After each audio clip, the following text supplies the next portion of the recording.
Curve से graphs कैसे बनेंगे, रूट्स कैसे निकलेंगे, क्या क्या कहानी रहेगी, इसको लेके थोड़ी और क्लैरिटी लेते हैं कुछ और एग्जाम्पल्स के साथ। आई होप आप जानते हैं हम आपको IIT JEE मेंस और JEE एडवांस मैथमेटिक्स के लिए प्रिपेयर कर रहे हैं बिल्कुल फ्री ऑफ कॉस्ट। हम एक 100% free of cost quality online education platform है किंडरगार्टन से 12th स्टैंडर्ड तक। आप हमारे नोट्स, PDFs और ई-बुक्स भी डाउनलोड कर सकते हैं। इसके लिए आपको इस वीडियो के डिस्क्रिप्शन में दिए गए लिंक गेट नोट्स पर क्लिक करना होगा। इस प्रिपरेशन में हमने कोऑर्डिनेट ज्योमेट्री कवर कर लिया है और अब हम कैलकुलस पर हैं। इसके बाद वेक्टर्स इन 3D, देन आपका अलजेब्रा और ट्रिग्नोमेट्री के साथ इस स्टोरी को कंक्लूड करेंगे। कंसेप्ट, एग्जाम्पल्स, असाइनमेंट क्वेश्चंस और JEE एडवांस के प्रीवियस ईयर्स क्वेश्चंस के साथ हम हर एक चैप्टर को समझते हैं।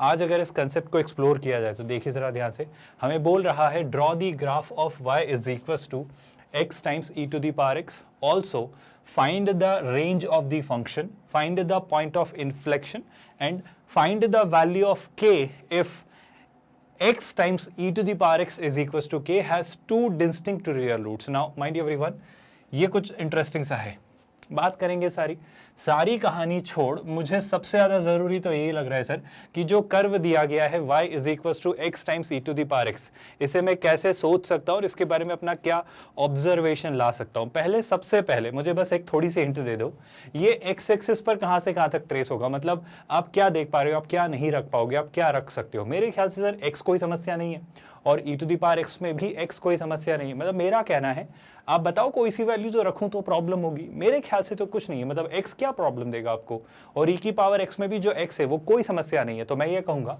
सर इसकी अगर आप डोमेन की मुझसे बात करें तो ये सारे रियल नंबर्स के लिए डिफाइंड है। तो मैं डोमेन की अगर बात करूं तो सर x सारे रियल नंबर्स को बिलोंग करता है, that would definitely be not a problem. Now अगला कंसर्न क्या है, आई थिंक मुझे रेंज तक पहुंचना है, point of inflection, maxima, minima, critical point, ये सारी कहानी जब बिल्ड करनी है तो मैं कुछ पॉइंट्स निकालने की कोशिश करता हूं। बस एक छोटा सा ऑब्जर्वेशन जो मैं देख पा रहा हूं, आप खुद देखो सर, अगर मैं x की जगह 0 रखता हूं तो 0 इंटू 1 विल बी 0, मतलब ये 0,0 यानी ओरिजिन से पास होगा।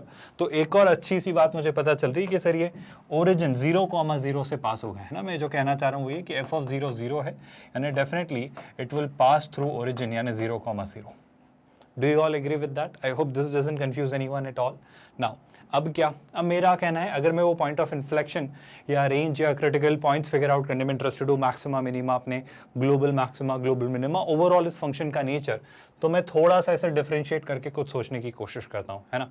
तो ये क्या लिखा हुआ है, ये लिखा हुआ है x e to the power x, है ना, x times e to the power x. तो देखो जरा ध्यान से, अगर आपका एफ ऑफ एक्स लिखा हुआ है x times e to the power x, तो मैं निकालता हूँ f dash x. F dash x क्या कहता है, first function as it is, या फर्स्ट फंक्शन का derivative second function as it is, plus गौर से नोटिस करिएगा second function as it is. अब आप e to the power x का derivative e to the power x और x as it is, अगर आप e to the power x common ले लें तो ये क्या बन जाएगा, 1 प्लस एक्स। आई थिंक कुछ एक बड़ी क्रूशियल सी बात मुझे पता चल रही है, अगर आपने भी नोटिस की हो तो। क्या पता चल रही है सर, देखो एफ डैश एक्स जो आपका आ रहा है वो कुछ ये आ रहा है। हम क्या करेंगे, हम एफ डैश एक्स को 0 की इक्वल रख के क्रिटिकल पॉइंट निकालेंगे। क्या आपको दिख रहा है कि e to the power x तो 0 होने से रहा, ये हम जानते हैं कि पावर x जो आपका कर्व है वो हमेशा x एक्सिस से ऊपर होता है, तो उसमें तो आपको 0 नहीं मिल रहा है। तो 1 प्लस एक्स वाला फैक्टर ही 0 हो सकता है, यानी x मुझे क्या मिल रहा होगा, x मुझे -1 मिल रहा होगा। क्या ये बात आप सभी को समझ आई? तो एक क्रूशियल पॉइंट मुझे ये पता चला कि सर x जो है वो -1 हो सकता है। ये कौन सा वाला पॉइंट है, ये वो पॉइंट है जो कि आपका क्रिटिकल पॉइंट है, यानी -1 पर आपको मैक्सिमा या मिनिमा जो भी है कुछ ना कुछ मिलेगा। कैसे पता करेंगे, मेरा कहना है सर उसको पता करने का तरीका यही होगा कि मैं एफ डबल डैश एक्स एक बार निकाल लेता हूँ। तो जब मैंने इसे देखकर एफ डबल डैश एक्स निकाला तो आप खुद नोटिस कर पा रहे हो, यहीं पर सोचो ध्यान से, एफ डबल डैश एक्स कितना आएगा sir, e to the power x का डेरिवेटिव तो e to the power x ही होगा, और x into e to the power x का डेरिवेटिव ही होता है, तो उसे मैं वापस e to the power x plus x times e to the power x लिख सकता हूँ। Do you all agree with that? Now अगर मैं x की वैल्यू -1 पास करता हूँ तो आप खुद ध्यान से नोटिस करिएगा, x की वैल्यू -1 पास करने से क्या होगा, देखो ये हो जाएगा 2 times e to the power -1 plus x की जगह जैसे ही -1 रखा तो minus e to the power -1, so 2 into something -1 into something, तो shall I say this will be 1 into e to the power -1 यानी 1 अपॉन e। मुझे क्या पता चल रहा है सर, ई एक पॉजिटिव वैल्यू है 2.7 समथिंग, 1/e भी एक पॉजिटिव वैल्यू होगी, तो मुझे ये पता चल रहा है कि जो एफ डबल डैश आपका क्या आ रहा है -1। आई रिपीट, हमने क्या निकाला, एफ डबल डैश -1, जो हमने निकाला एफ डबल डैश -1 वो आता है पॉजिटिव। और अगर ये आता है पॉजिटिव तो शैलाई से सर ये आपका एक मिनिमा होगा, यानी -1 जो क्रिटिकल पॉइंट है इस पर आपको क्या मिलेगा, इस पर आपको मिनिमा मिलेगा। पहले तो ये पॉइंट आपको समझ आया क्या? और जो मिनिमम वैल्यू है वो कितनी होगी, 1/e नहीं, आप x की वैल्यू -1 यहाँ पास करिए, तो ये रखा -1, यहाँ पर रखा -1, तो -1 into e to the power -1 यानी -1/e। तो जो वो मिनिमम वैल्यू होगी वो कितनी होगी, वो होगी -1/e। ये क्या है आपका f ऑफ -1। क्या पहले तो इतनी बातें समझ आई? आई होप ये कंक्लूजन में भी कोई डाउट नहीं है जो अभी हमने यहाँ पर दिया। Everyone able to grasp both of these things. एक छोटा सा काम और जान लेने में मैं इंटरेस्टेड हूँ सर, पॉइंट ऑफ इन्फ्लेक्शन मिल रहा है क्या? मेरे ख्याल से तो नहीं। पॉइंट ऑफ इन्फ्लेक्शन क्या होता है? ऐसा क्रिटिकल पॉइंट, ऐसा स्टेशनरी पॉइंट जहाँ पर आपका f' 0 तो है, पर उसके पहले और उसके बाद में आपका कर्व मैक्सिमा या मिनिमा वाला नेचर नहीं दिखा रहा है। मतलब वो स्टेशनरी था, उसके पहले भी इंक्रीजिंग था तो उसके बाद भी इंक्रीजिंग, या उसके पहले डिक्रीजिंग था तो उसके बाद भी डिक्रीजिंग। मेरे ख्याल से ऐसा तो कुछ खास यहाँ नहीं हो रहा है जितना मुझे लग रहा है। होना होता तो ये f'' कुछ तो मुझे कहता उसके बारे में। इसके बाद अगर मैं एक छोटे से पॉइंट पर और क्लैरिटी लूँ, मुझे आप बता सकते हो, क्योंकि इसकी डोमेन सारे रियल नंबर्स हैं, तो -∞ को अप्रोच करने पर क्या होगा और +∞ को अप्रोच करने पर क्या होगा, गौर से देखना। अगर f ऑफ x में मैं देखना चाहूँ, ध्यान से नोटिस करना, f ऑफ x क्या है sir, x times e to the power x है ना। अगर x -∞ को अप्रोच करता है तो आपका f ऑफ x कैसे बिहेव करेगा वो समझना।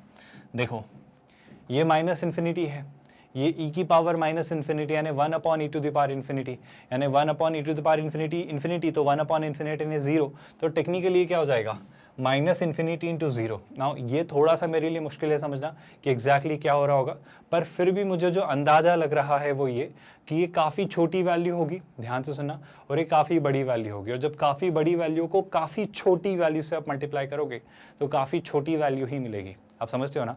अगर मैं एक बहुत छोटी वैल्यू से किसी भी वैल्यू को मल्टीप्लाई करूँ तो उसे छोटा ही कर देता है। तो मेरा ये कहना है, ये एक बहुत छोटी वैल्यू, ये एक बहुत बड़ी वैल्यू, जब इन दोनों का प्रोडक्ट आएगा तो एक छोटी वैल्यू ही आएगी। आप ये बात समझ रहे हो क्या? तो मेरा सबसे पहला पॉइंट तो बस आपको ये बताना है कि जब -∞ को आपका कर्व x जब अप्रोच करेगा तो आप अप्रोक्सीमेटली लगभग एक काफ़ी छोटी वैल्यू यानी 0 को अप्रोच करेंगे। Do you all able to get that point? I hope I haven't confused you. थोड़ा कॉमन सेंस के बेसिस पर मैंने चीज़ें समझाने और सिखाने की कोशिश की है बस। देखो आप खुद इस बात को समझोगे, जब x ∞ को अप्रोच करेगा तो आपका f ऑफ x, अब आप खुद समझो अब क्या होगा। देखो ये इन्फिनिटी, e की पावर ∞ भी इन्फिनिटी, अब इन्फिनिटी इंटू इन्फिनिटी मतलब काफ़ी बड़ी वैल्यू इंटू काफ़ी बड़ी वैल्यू, एक और बड़ी वैल्यू, तो उस केस में तो ये इन्फिनिटी को ही अप्रोच करेगा। थोड़ा एक कॉमन सेंस पर बेस्ड बातें आई होप आपको समझ आ रही हैं, मुश्किल तो नहीं है। अच्छा, एक छोटा सा ऑब्जर्वेशन और मुझे जान लेना है सर, मुझे अगर और अश्योरिटी और गारंटी चाहिए कि -1 डेफिनेटली मिनिमा है, पॉइंट ऑफ इन्फ्लेक्शन तो नहीं है, तो इसको लेकर थोड़ी सी क्लैरिटी इस तरीके से ले लेते हैं। -1 से पहले f' कैसा है और -1 के बाद f' कैसा है, आप खुद ये देख पाओगे। f' क्या है जरा नोटिस करना सर, f' है e to the power x times x plus 1।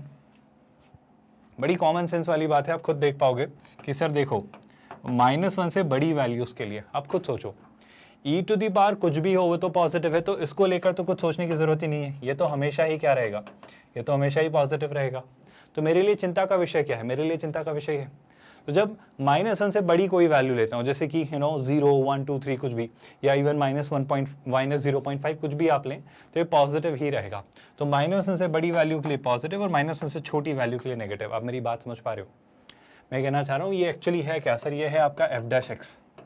तो f' -1 के बाद पॉजिटिव है और -1 से पहले नेगेटिव है, मतलब fx -1 से पहले डिक्रीजिंग है और -1 के बाद इंक्रीजिंग है। आप सुन रहे हो, मतलब पहले वो डिक्रीज हो रहा है और फिर वो इंक्रीज हो रहा है।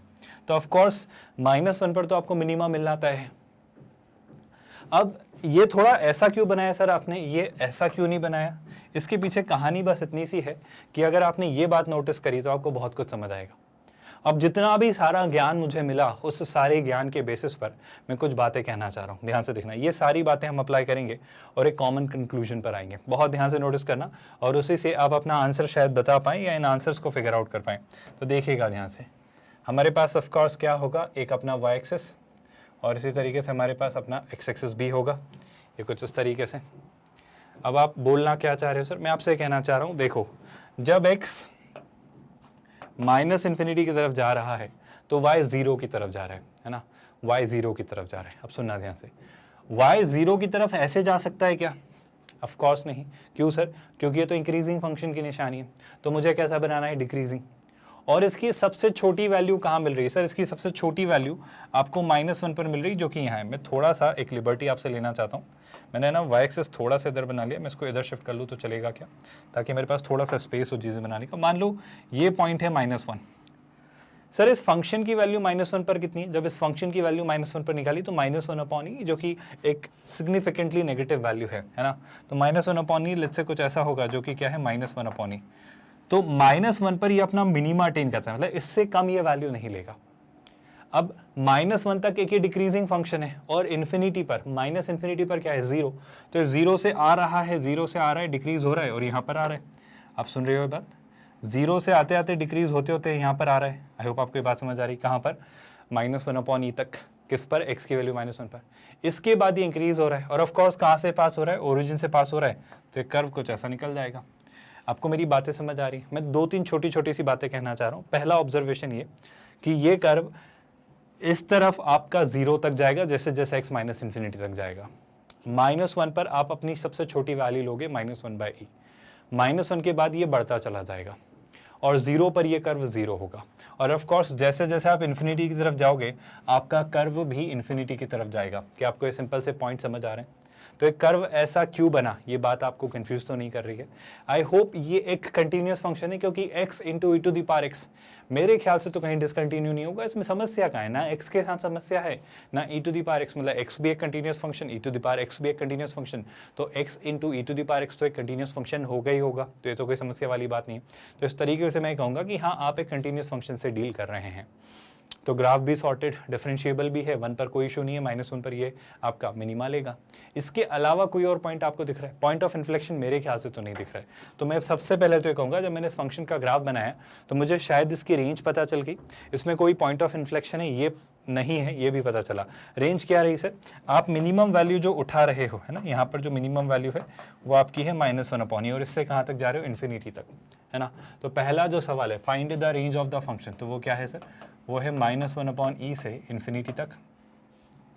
कोई पॉइंट ऑफ इन्फ्लेक्शन है ही नहीं। अब एक बात, find the value of k if x into e to the power x is equals to k has two distinct real roots. Now what do you mean by that कि इसके दो distinct real roots हैं? मैं इसके graph को थोड़ा सा बना के आपको चीज़ें बताता हूँ कि दो distinct real roots का तात्पर्य क्या होता है ना। आप सीधी सी बात को समझते हैं, ये y एक्सिस और ये x एक्सिस है ना। आपका जो कर्व है सर वो कुछ इस तरीके से बन रहा है। मैं थोड़ी सी लिबर्टी ले रहा हूँ उस कर्व में, थोड़ा सा इस तरीके से बना ले रहा हूँ, ध्यान से सुनिएगा। ऑफ कोर्स इसके बाद तो चल ही जा रहा है ना, यहाँ तक ये कुछ ऐसा आया और फिर वो ऐसा चला, है ना। मैंने थोड़ा सा ऐसा बना लिया। I hope that's okay for all of you, है ना। ये आपका पॉइंट है कौन सा? ये आपका पॉइंट है -1/e, ये वैल्यू है -1, ये आपका ओरिजिन है और इस तरीके से चल रहा है, ये कर्व है। अब आप एक बात बताओ, अगर दो कर्व्स का इंटरसेक्शन निकालना है, क्योंकि अगर मैं एक कर्व मान लूँ f(x) जो कि क्या है x times e to the power x, और एक कर्व में मान लूँ g(x) जो कि क्या है कांस्टेंट फंक्शन। तो कांस्टेंट फंक्शन का मतलब क्या होता है सर? कांस्टेंट फंक्शन का मतलब होता है एक x एक्सिस के पैरेलल लाइन। जैसे कि अगर मैं आपसे कहूँ y = 3, तो ये क्या होता है सर? y पर 3 से पास होने वाली x एक्सिस के पैरेलल एक लाइन होती है। तो मैं आपको बस बताना चाह रहा हूँ कि इससे आप क्या फाइनल अपना जजमेंट दे पाओगे। आप सोच के देखो, अगर ये जो x एक्सिस के पैरेलल एक लाइन है वो अगर यहाँ से गुजरती है तो क्या होगा? अगर वो लाइन, I'm really sorry, अगर वही लाइन यहाँ से गुजरती है ना, तो क्या होगा? मतलब अगर वो x एक्सिस है तब क्या होगा? और अगर वो x एक्सिस के नीचे यहाँ -1/e से गुजरती है तब क्या होगा? और वो 0 मतलब y एक्सिस पर 0 और -1/e के बीच से गुजरती है तब क्या होगा? क्या आप मेरा पॉइंट समझ पा रहे हो? आई होप आप देख पा रहे हो जो मैं कहना चाह रहा हूँ। मैं क्या कहना चाह रहा हूँ वो सुनना। मैं आपसे कहना चाह रहा हूँ कि अगर ये -1/e पर आया, मतलब ये जो है ये लाइन है आपकी अलग अलग है ना, y = k, k2, k1 ऐसे अलग अलग। अब आप खुद समझो, ये अगर एक लाइन है जिसकी कुछ ना कुछ वैल्यू है जो कि 0 से ज़्यादा है, अगर ऐसा है, अगर ये आपका ऐसा है कुछ ऐसा जहाँ पर k क्या है भाई, ग्रेटर देन 0 है, तो जाहिर सी बात है आपका ये स्ट्रेट लाइन और ये कर्व एक ही जगह इंटरसेक्ट कर रहे हैं एग्जैक्टली एक पॉइंट पर। हमें क्या कहा गया था, इसके कितने रियल रूट्स हैं सर, इसके 2 डिस्टिंक्ट रियल रूट्स हैं, तो मेरे ख्याल से यहाँ तो एक ही आ रहा है, तो ये तो मेरे लिए एक एक्सेप्टेबल लाइन नहीं है। अगर -1/e से कोई नीचे मैं लाइन ले लेता, ध्यान से सुनना, अगर इसी की तरह मैं -1/e से नीचे कोई लाइन ले लेता, है ना, अगर ये कोई लाइन ली होती मैंने, है ना, जैसे कि ये एक लाइन है आपकी y = k, लेकिन ये कैसी लाइन है जहाँ पर k की जो वैल्यू है वो -1/e से छोटी है, तो उस केस में तो सर आपका ये कर्व और ये लाइन कहीं भी इंटरसेक्ट नहीं कर रहे होते, तो नो रियल रूट्स होते, 0 रियल रूट्स। आई होप आपको दिख रहा है। इवन आप k की वैल्यू -1/e भी नहीं ले सकते, मतलब अगर आपकी ये लाइन होती, कौन सी, ये वाली, आप देख रहे हो इस लाइन में क्या समस्या, अगर ये होती y = k, जहाँ पर अगर k की वैल्यू कितनी होती, -1/e, तो भी आपके साथ समस्या है कि उस केस में ये एक ही जगह इंटरसेक्ट कर रहे होते और एक ही रियल रूट आता। मुझे कितने चाहिए, मुझे 2 अलग अलग डिस्टिंक्ट रियल रूट्स चाहिए, मतलब एग्जैक्टली 2 बार ये इंटरसेक्ट करें। तो शैलाई से अगर y की वैल्यू 0 और -1/e के बीच में कहीं पर भी वो लाइन ड्रॉ करूं, है ना, y एक्सेस पर -1/e से 0 के बीच में कहीं भी वो लाइन अगर मैं ड्रॉ करूं, जो कि स्पेसिफिकली मैं अभी फिलहाल जो बात कर रहा हूं आपसे इस लाइन के बारे में बात कर रहा हूं, ये जो लाइन है आपकी, है ना, ये लाइन वो खास लाइन है जो कि इसे 2 जगह, देखो एक तो यहाँ और एक यहाँ कहीं, ऑफ कोर्स वो मैंने बहुत स्मूथली नहीं बनाया, पेन हमारा थोड़ा मोटा है, अगर वो बहुत फाइननेस के साथ एक शार्पली बनाए तो एक ही जगह इंटरसेक्ट करेगी यहाँ और एक बार यहाँ, तो 2 जगह इंटरसेक्ट करेगी। और अगर इस केस में ये आपको 2 जगह ऐसे इंटरसेक्ट करती हुई दिख रही हैं, तो आप क्या कहोगे, ये पॉइंट जो है आपका y जो है क्या, y = k, जहाँ पर जो k है वो किस तरीके से बिहेव कर रहा है, ये जो k है अगर कहाँ से कहाँ तक है, अगर वो ऑफकोर्स -1/e से बड़ा है और 0 से अगर छोटा है, तो उस केस में आपकी ये लाइन और ये कर्व 2 जगह इंटरसेक्ट करेंगे, यानी ये मेरे ख्याल से आपका सोल्यूशन होना चाहिए। और ये बात जाहिर है 0 और -1/e को इंक्लूड मत करना, क्योंकि उन पर भी देखो 0 पर भी अगर आपने ड्रॉ किया तो एक ही पॉइंट ऑफ इंटरसेक्शन, और -1/e पर भी ड्रॉ किया तो एक ही इंटरसेक्शन, तो -1/e से बड़ा हो और 0 से छोटा हो। अगर k ऐसा हुआ, अगर k ऐसा हुआ, k कैसा हुआ भाई आपका, -1/e से 0 के बीच में, ओपन ब्रैकेट, तो उस केस में आप पाएंगे कि इस इक्वेशन के 2 रियल रूट्स हैं। क्या पूरा आइडिया क्लियर हुआ कि हमने कैसे फंक्शन प्लॉट किया, कैसे क्रिटिकल पॉइंट तक आए, कैसे डोमेन और रेंज ढूंढा, कैसे मैक्सिमा मिनिमा, कैसे इन्फिनिटी और -इन्फिनिटी पर देखा वो कैसे बिहेव कर रहा है, कैसे हर एक चीज़ निकाली और एक और एक्स्ट्रा डेटा, एक्स्ट्रा इनपुट देकर एक और इन्फॉर्मेशन मांगी गई, वो भी हमने ईजिली वर्कआउट कर ली। मेरा यकीन करिए आप इस तरह के क्वेश्चंस फेस करेंगे अपनी एग्जामिनेशन में। तो आपको सबसे पहले तो कर्व ट्रेस करते आना चाहिए कि ग्राफ कैसे बनेंगे। ऑफ कोर्स ये एग्जैक्ट ऐसा बनेगा मैं नहीं कह रहा हूं, पर लगभग, बिल्कुल लगभग ऐसे ही बनेगा। कहाँ निकलेगा, कहाँ y एक्सिस, कहाँ x एक्सिस इंटरसेक्ट होगा, कहाँ पर चीज़ें कैसे होंगी, ये जानकारी आप आराम से ले सकते हैं, इसमें कोई बुराई नहीं है। आपको थोड़ी बहुत चीज़ें क्लियर हो रही हैं कि हम एग्जैक्टली सोच कैसे रहे हैं। अगर थोड़ी बहुत भी क्लैरिटी मिल रही है तो थोड़ी और क्लैरिटी लेते हैं, लेट्स से एक और क्वेश्चन के थ्रू।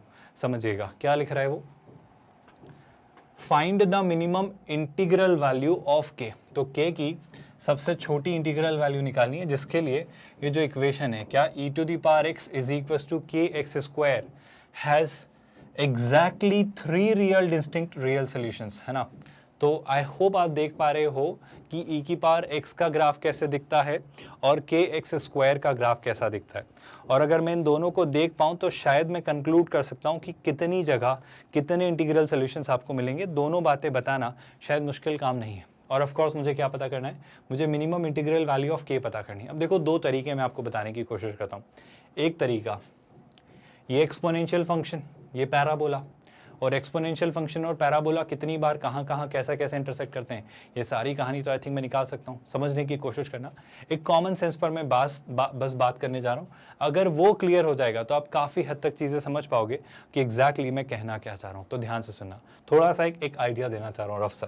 क्या लिखा हुआ है, e⁻x, है ना, और kx²। एक रफ सा आइडिया देना चाह रहा हूँ कि कम से कम इतना तो आप बस ऐसे देख कर ही कह सकते हो। अब बताओ, एक रैंडम सा आइडिया है ना, ये आपका y एक्सिस, ये मान लो x एक्सिस, मतलब ये पिक्चर आपके दिमाग में ही बन जानी चाहिए कि ऐसा तो हो गई होगा सर, e⁻x मतलब ये ग्राफ ऐसा, इसमें कोई बुराई नहीं है, ये तो फिक्स्ड है आपका कौन, e⁻x। अब हो क्या रहा है, हो ये रहा है जनाब कि k × x²। सर पहली बात तो k into x square origin यानी 0,0 से तो पास होगा। अब ये डिपेंड करता है कि k पॉजिटिव है या नेगेटिव। क्यों? क्योंकि अगर k पॉजिटिव हुआ तो उस केस में आप ऐसे निकलेंगे, आप सुन रहे हैं बात। और अगर k नेगेटिव हुआ, अगर k आपका नेगेटिव हुआ तो उस केस में आप किस तरफ कर्व बनाएंगे? उस केस में आप नीचे की तरफ कर्व बनाएंगे। उस केस में भी कोई खासा फर्क नहीं आता, मतलब आप समझो बात को। उस केस में आप क्या कर लेते, उस केस में नीचे बनाते, पर उससे बात समझ आ जाएगी कि उस केस में सारी गड़बड़ है। मतलब सर कम से कम इस ग्राफ को देखकर मैं आइडिया लगा सकता हूँ कि कम से कम के नेगेटिव तो नहीं होगा, आप समझो ना। क्योंकि के अगर नेगेटिव हो रहा है तो सर उस केस में तो एक भी पॉइंट ऑफ इंटरसेक्शन नहीं मिल रहा है। तो अगर के पॉजिटिव है तो 2 तो दिख रहे हैं। तो सर ये तो कह रहा है 3, ये तो कह रहा है 3 रियल डिस्टिंक्ट सॉल्यूशंस होने चाहिए। अब सर 3 रूट्स कैसे निकालें, 3 पॉइंट ऑफ इंटरसेक्शन कैसे निकालें?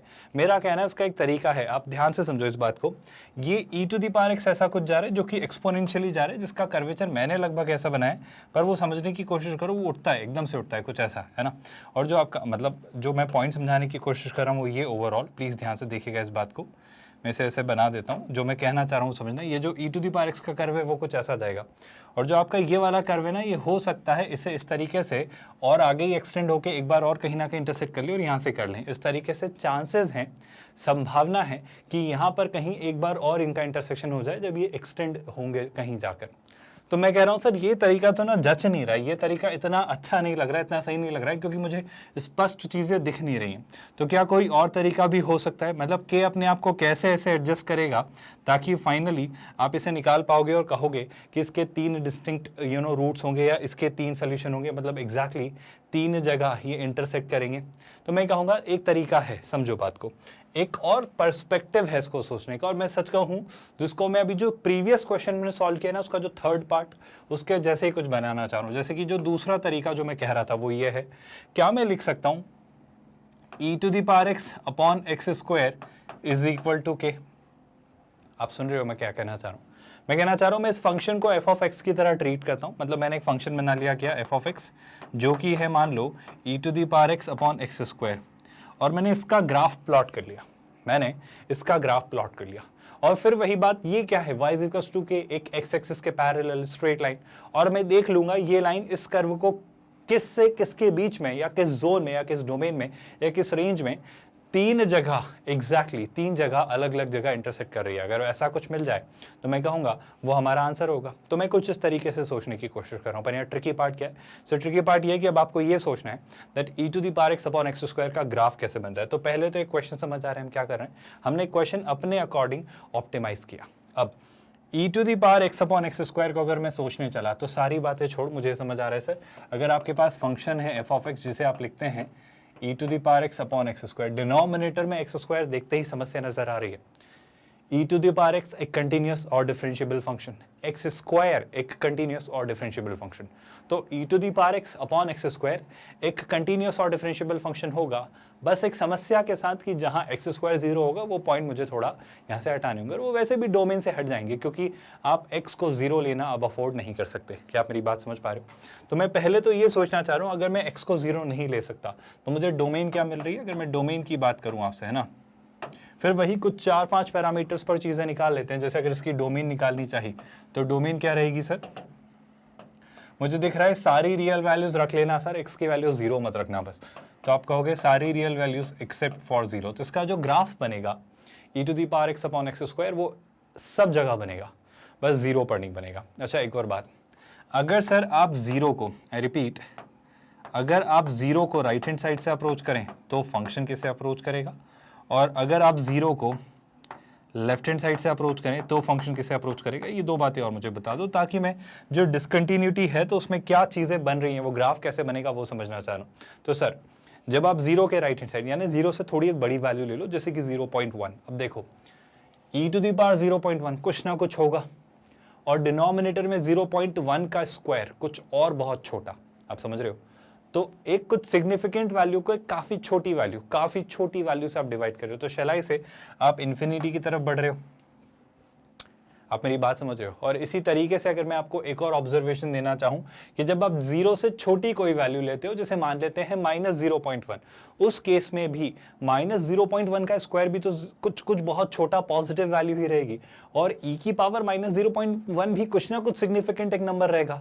तो न्यूमरेटर में कोई एक सिग्निफिकेंट नंबर है जिसे किसी बहुत छोटे नंबर से मैं डिवाइड कर रहा हूँ, तो शैलाई से वापस ये इन्फिनिटी की तरफ टेंड करेगा। मतलब सर 0 के लेफ्ट हैंड साइड और राइट हैंड साइड से फंक्शन डिसकंटिन्यू तो हो रहा है, लेकिन वहां पर ये किधर जा रहा है, इन्फिनिटी की तरफ।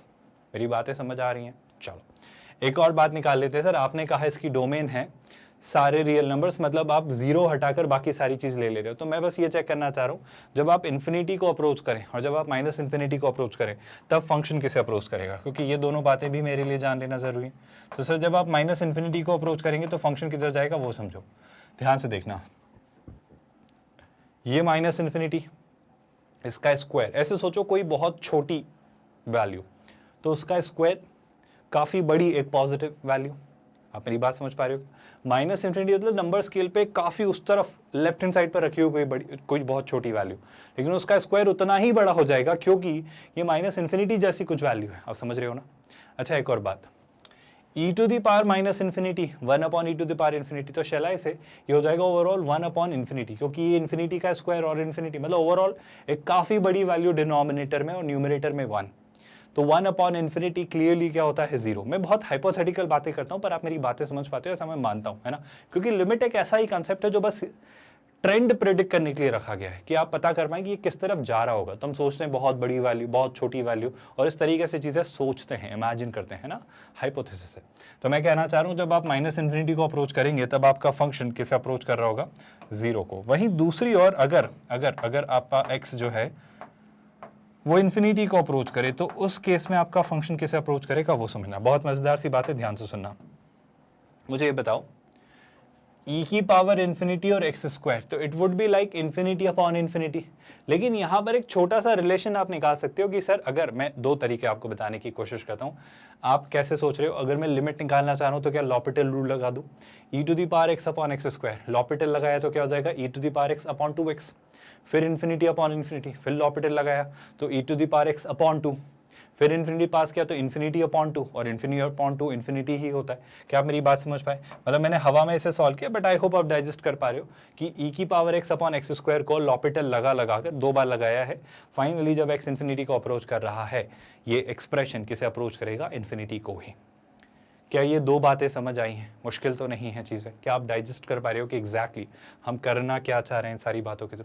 मैंने कुछ रिजल्ट्स निकाले कि जब 0 के पास आओगे तो क्या होगा, जब एक्स एक्सिस के पूरे एक्सट्रीम लेफ्ट पे जाओगे तो फंक्शन कहाँ जा रहा होगा, जब एक्स एक्सिस के एक्सट्रीम राइट पर जाओगे तो फंक्शन कहाँ जा रहा होगा। ये कुछ प्रेडिक्शंस मैंने निकाले, पर सर ये प्रेडिक्शंस कुछ काम के नहीं है अगर मुझे क्रिटिकल पॉइंट्स ना पता हो, मुझे मैक्सिमा मिनिमा, अपने ग्लोबल मैक्सिमा ग्लोबल मिनिमा ये सब कुछ ना पता हो। तो कोशिश करते हैं आप क्या, हमारे कर्व का डेरिवेटिव निकालकर उसके क्रिटिकल पॉइंट्स तक पहुंचने की। तो कर्व क्या है सर, आपका फंक्शन है e to the power x upon x square. Now there are 2 ways, आप या तो e to the power x into 1 upon x square में प्रोडक्ट रूल लगा लें या कोशनेट रूल लगा लें, जो आपको ठीक लगे, है ना, जैसा आपको ठीक लगे। तो मैं निकालता हूँ f डैश x, ध्यान से नोटिस करिएगा, डिनोमिनेटर में तो आप एक्स स्क्वायर का स्क्वायर कर देंगे, that will be x to the power 4, है ना।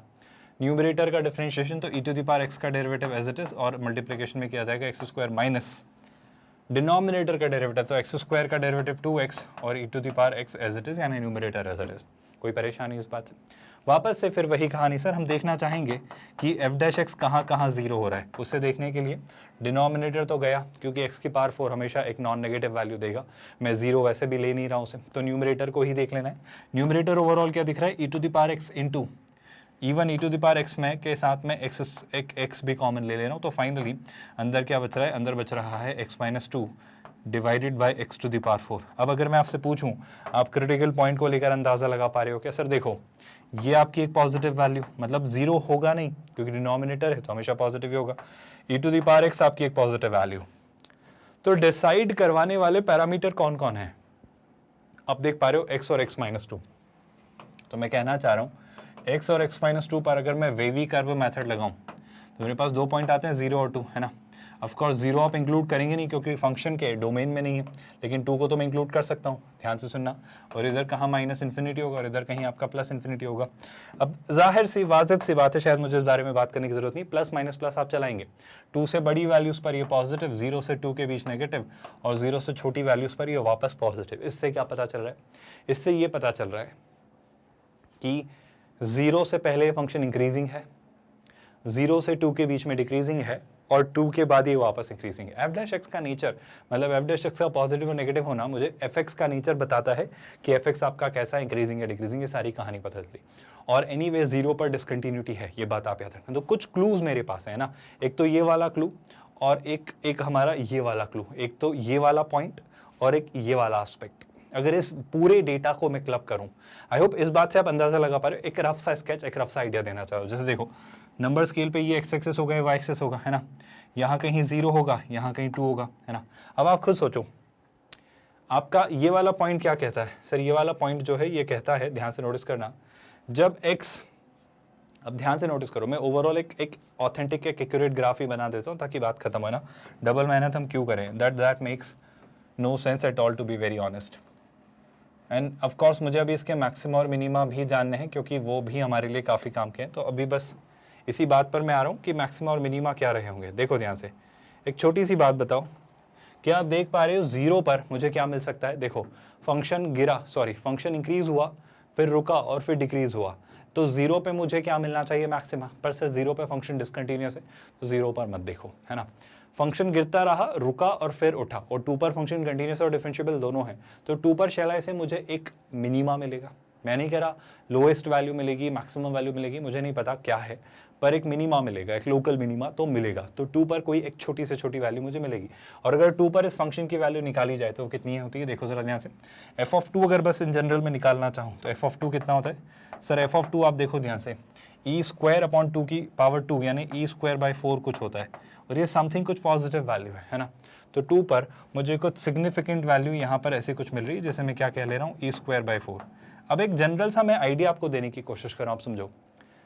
0 से पहले माइनस इन्फिनिटी से जब आप 0 तक आए तो ये फंक्शन इंक्रीजिंग है, ये फंक्शन इंक्रीजिंग है। माइनस इन्फिनिटी पर ये कहाँ जा रहा है? माइनस इन्फिनिटी पर ये फंक्शन 0 है, और 0 पर लेफ्ट हैंड साइड से इन्फिनिटी है ना।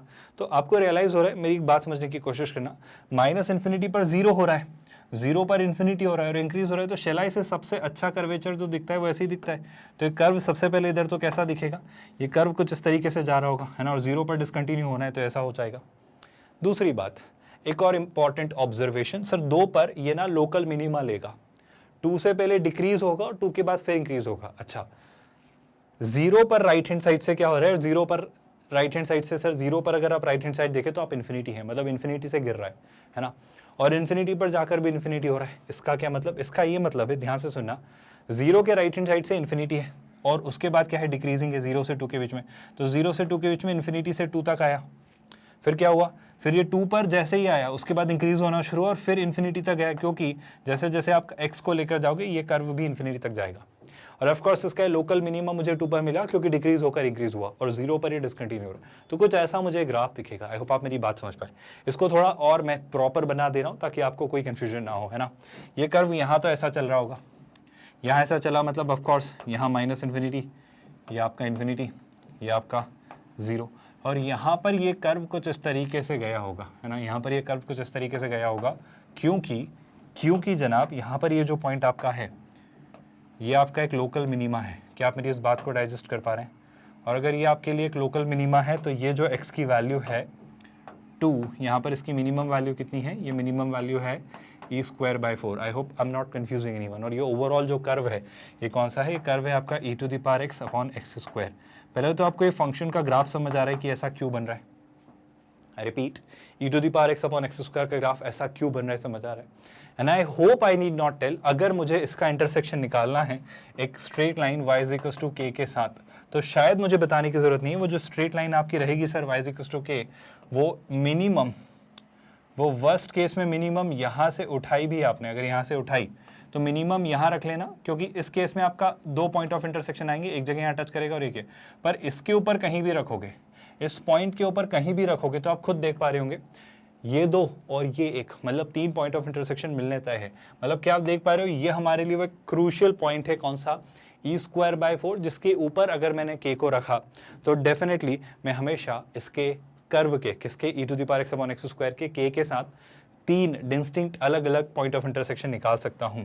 सो am I able to conclude कि k क्या होना चाहिए सर, k आपका e²/4 के इक्वल होना अफोर्ड कर सकता हूं क्या, ऑफ कोर्स नॉट, क्योंकि वहां पर एक और एक 2 पॉइंट ऑफ इंटरसेक्शन आएंगे, तो ये हमेशा इससे ऊपर ही होना चाहिए। तो शैलाई से ये फाइनली आपका आंसर होगा। Did you all understand and able to digest कि मैं एग्जैक्टली क्या कहना चाह रहा हूँ। आई होप ये मुश्किल नहीं है। और सबसे ज़रूरी बात, ओवरऑल हमें सबसे पहले तो लिमिट का कंसेप्ट, अपना डोमेन का कंसेप्ट, डिसकंटिन्यूटी और ओवरऑल फंक्शन का डेरिवेटिव के through critical point, local maxima, local minima, ये सारी चीज़ें वर्कआउट कर लेंगे। अगर ये सारी चीज़ें मैं कर पाता हूँ तो फंक्शन के कर्व को हम ट्रेस कर पाते हैं, और फंक्शन के कर्व को ट्रेस करने के बाद वो जो भी उससे रिलेटेड बात पूछता है मैं कह पाता हूँ। अच्छा, इन केस मुझसे रेंज पूछी होती है इस फंक्शन की, तो मैं क्या कहता, बस बात निकली है तो बात कर लेते हैं। इस फंक्शन की रेंज मैं कहूँगा सर, अब देखो ध्यान से, 0 से ऊपर ही है हमेशा, 0 तो अचीव नहीं हो रहा है, लेकिन 0 से ऊपर हमेशा है, मतलब सारे पॉजिटिव रियल नंबर्स ये ले रहा है। Able to understand, many to 1 है, दिख ही रहा है, कोई परेशानी। क्या आप देख पा रहे हो कैसे हम कर्व ट्रेस कर पाएंगे, कैसे चीज़ें सोच पाएंगे और कैसे अपने ग्राफ्स को वर्कआउट या फिगर आउट कर पाएंगे। मुश्किल तो नहीं है चीज़ें। थोड़ी और क्लैरिटी लेते हैं एक और क्वेश्चन के साथ, थोड़े और अच्छे तरीके से देखना ध्यान से। वो कह रहा है ग्राफ ड्रॉ करिए एफ ऑफ एक्स का, जो कि है log of √1 - x² - x at base e। ठीक है सर, ये निकाल लेंगे, ग्राफ जो भी है बनेगा, समझेंगे बात को। एक और बात उसने कही, आपको रेंज निकालनी है इस फंक्शन की, आपको ये निकालनी है वैल्यू कि अगर आपका एफ ऑफ एक्स जो है, f of x is equal to k है, उसके 2 डिस्टिंक्ट रियल रूट है। फिर वही बात, मैं अगर इस कर्व को ड्रॉ कर पाया तो वो पैरेलल लाइन एक्स एक्सिस के जो कि इस कर्व को एग्जैक्ट 2 जगह इंटरसेक्ट कर रही हो, मुझे वहां भी पहुंचना है। तो इस तरीके से ओवरऑल पूरी पिक्चर है जो मुझे वर्कआउट करनी है ना। तो एक एक करके शुरू करते हैं और समझते हैं। पहले तो ये बताओ, आप इसका डोमेन निकालने में मेरी हेल्प कर सकते हो क्या, क्योंकि अगर मैं डोमेन निकाल पाया तो मैं काफ़ी कुछ कह पाऊंगा। तो ठीक है सर, डोमेन निकालते हैं। डोमेन निकालने के लिए क्या तरीका होगा सर इतनी सी बात है, लॉग के अंदर जो वैल्यू है वो हमेशा 0 से बड़ी होनी चाहिए। तो आप ये कहना चाह रहे हो √1 - x² - x should always be greater than 0। जी हाँ, मैं ये कहना चाह रहा हूँ, मतलब आप ये कहना चाह रहे हो कि √1 - x² हमेशा x से बड़ा होना चाहिए। अब आप देख पा रहे हो सर, यहाँ तो अंडर रूट लगा हुआ है, तो क्या मैं स्क्वायर कर सकता हूँ? मेरा कहना है समस्या नहीं है। क्यों नहीं है सर? इसको ऐसे सोचने की कोशिश करो, सिंपल सा ऑब्जर्वेशन, x क्या होगा? अब x कुछ ना कुछ एक वैल्यू होगी। चलो इस बात पर आता हूं, पर इससे पहले एक छोटी सी बात और कर लेता हूं ताकि आप समझ पाओ जो मैं कहना चाह रहा हूं।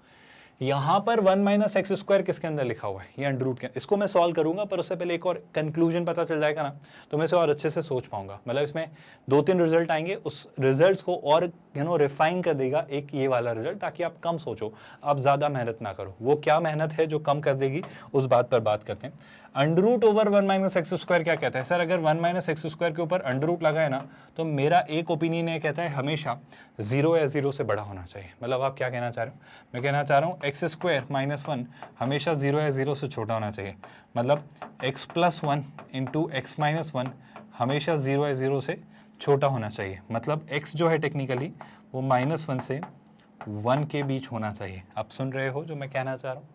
आई होप आप मेरी बात समझ पा रहे हो। ऐसा क्यों कहा? क्योंकि अगेन वेवी कर्व मेथड आप लगाएंगे, और अगर आपने वेवी कर्व मेथड लगाया तो कहीं ना कहीं -1 कहीं ना कहीं 1, तो of course plus minus plus चलेगा। मुझे क्या चाहिए था? नेगेटिव, तो -1 से 1 तक मैं ले लूँगा। क्या ये तरीका समझ आया? तो मुझे ये पता चला सर जो x है ना आपका, वो -1 से 1 के बीच है। और अगर अब जब मुझे पता चल गया कि x जो आपका है वो -1 से 1 के बीच है, तो क्या अब मैं एक इंपॉर्टेंट रिजल्ट डिराइव कर सकता हूं? अब पता है, दोनों पर्सपेक्टिव से सोचो। जब x आपका -1 से 0 के बीच में, तब क्या होगा? मैं 2 बातें करता हूं। जब सर x आपका -1 से 0 के बीच में, आप खुद कॉमन सेंस लगाओ सर, -1 से 0 के बीच कोई वैल्यू है, यहां भी -1 से 0 के बीच की कोई वैल्यू रखी। नोटिस करना बहुत ध्यान से, इंटरेस्टिंग बात है। -1 से 0 के बीच की वैल्यू का स्क्वायर क्या होगा? वो -1 से 0 के बीच ही होगा, ये जानते हैं। उल्टा, 0 से 1 के बीच होगा क्योंकि स्क्वायर हो रहा है ना। 0 से 1 के बीच की वैल्यूज का जब मैं अंडर रूट लूंगा, मतलब उसको 1 में से सब्ट्रैक्ट करूंगा, तो शैलाई से वो भी 0 से 1 के बीच होगा। और जब उसका अंडर रूट लेंगे तो वो भी 0 से 1 के बीच होगा। अब सुनना, LHS में जो वैल्यू दिख रही है वो 0 से 1 के बीच में है और राइट हैंड साइड पे जो वैल्यू वो एक नेगेटिव वैल्यू है। तो शेलाई से एक पॉजिटिव वैल्यू एक नेगेटिव वैल्यू से तो हमेशा बड़ी होती है।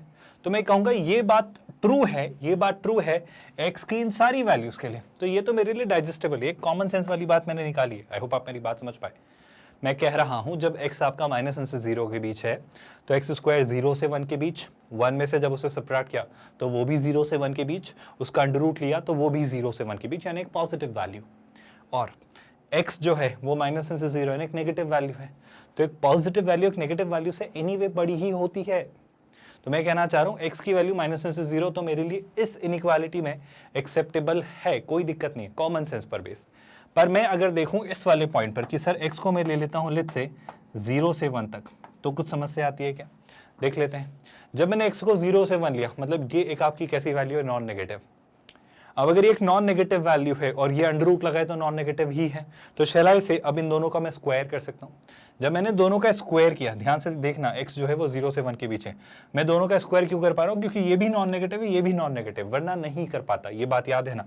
तो मैं कहूँगा सर ये हो जाएगा 1 minus x square is greater than क्या? X square. एक्स स्क्वायर को इधर ले आए तो कितना हो जाएगा? 1 minus 2x square is greater than 0।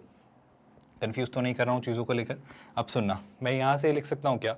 2x square minus 1 है ना, यहाँ से लिखना चाह रहा हूँ 2x square minus 1 will be less than 0। यहाँ से लिख सकता हूँ क्या? x square minus 1/2 will be less than 0। अब यहाँ से आप क्या कंक्लूड करोगे?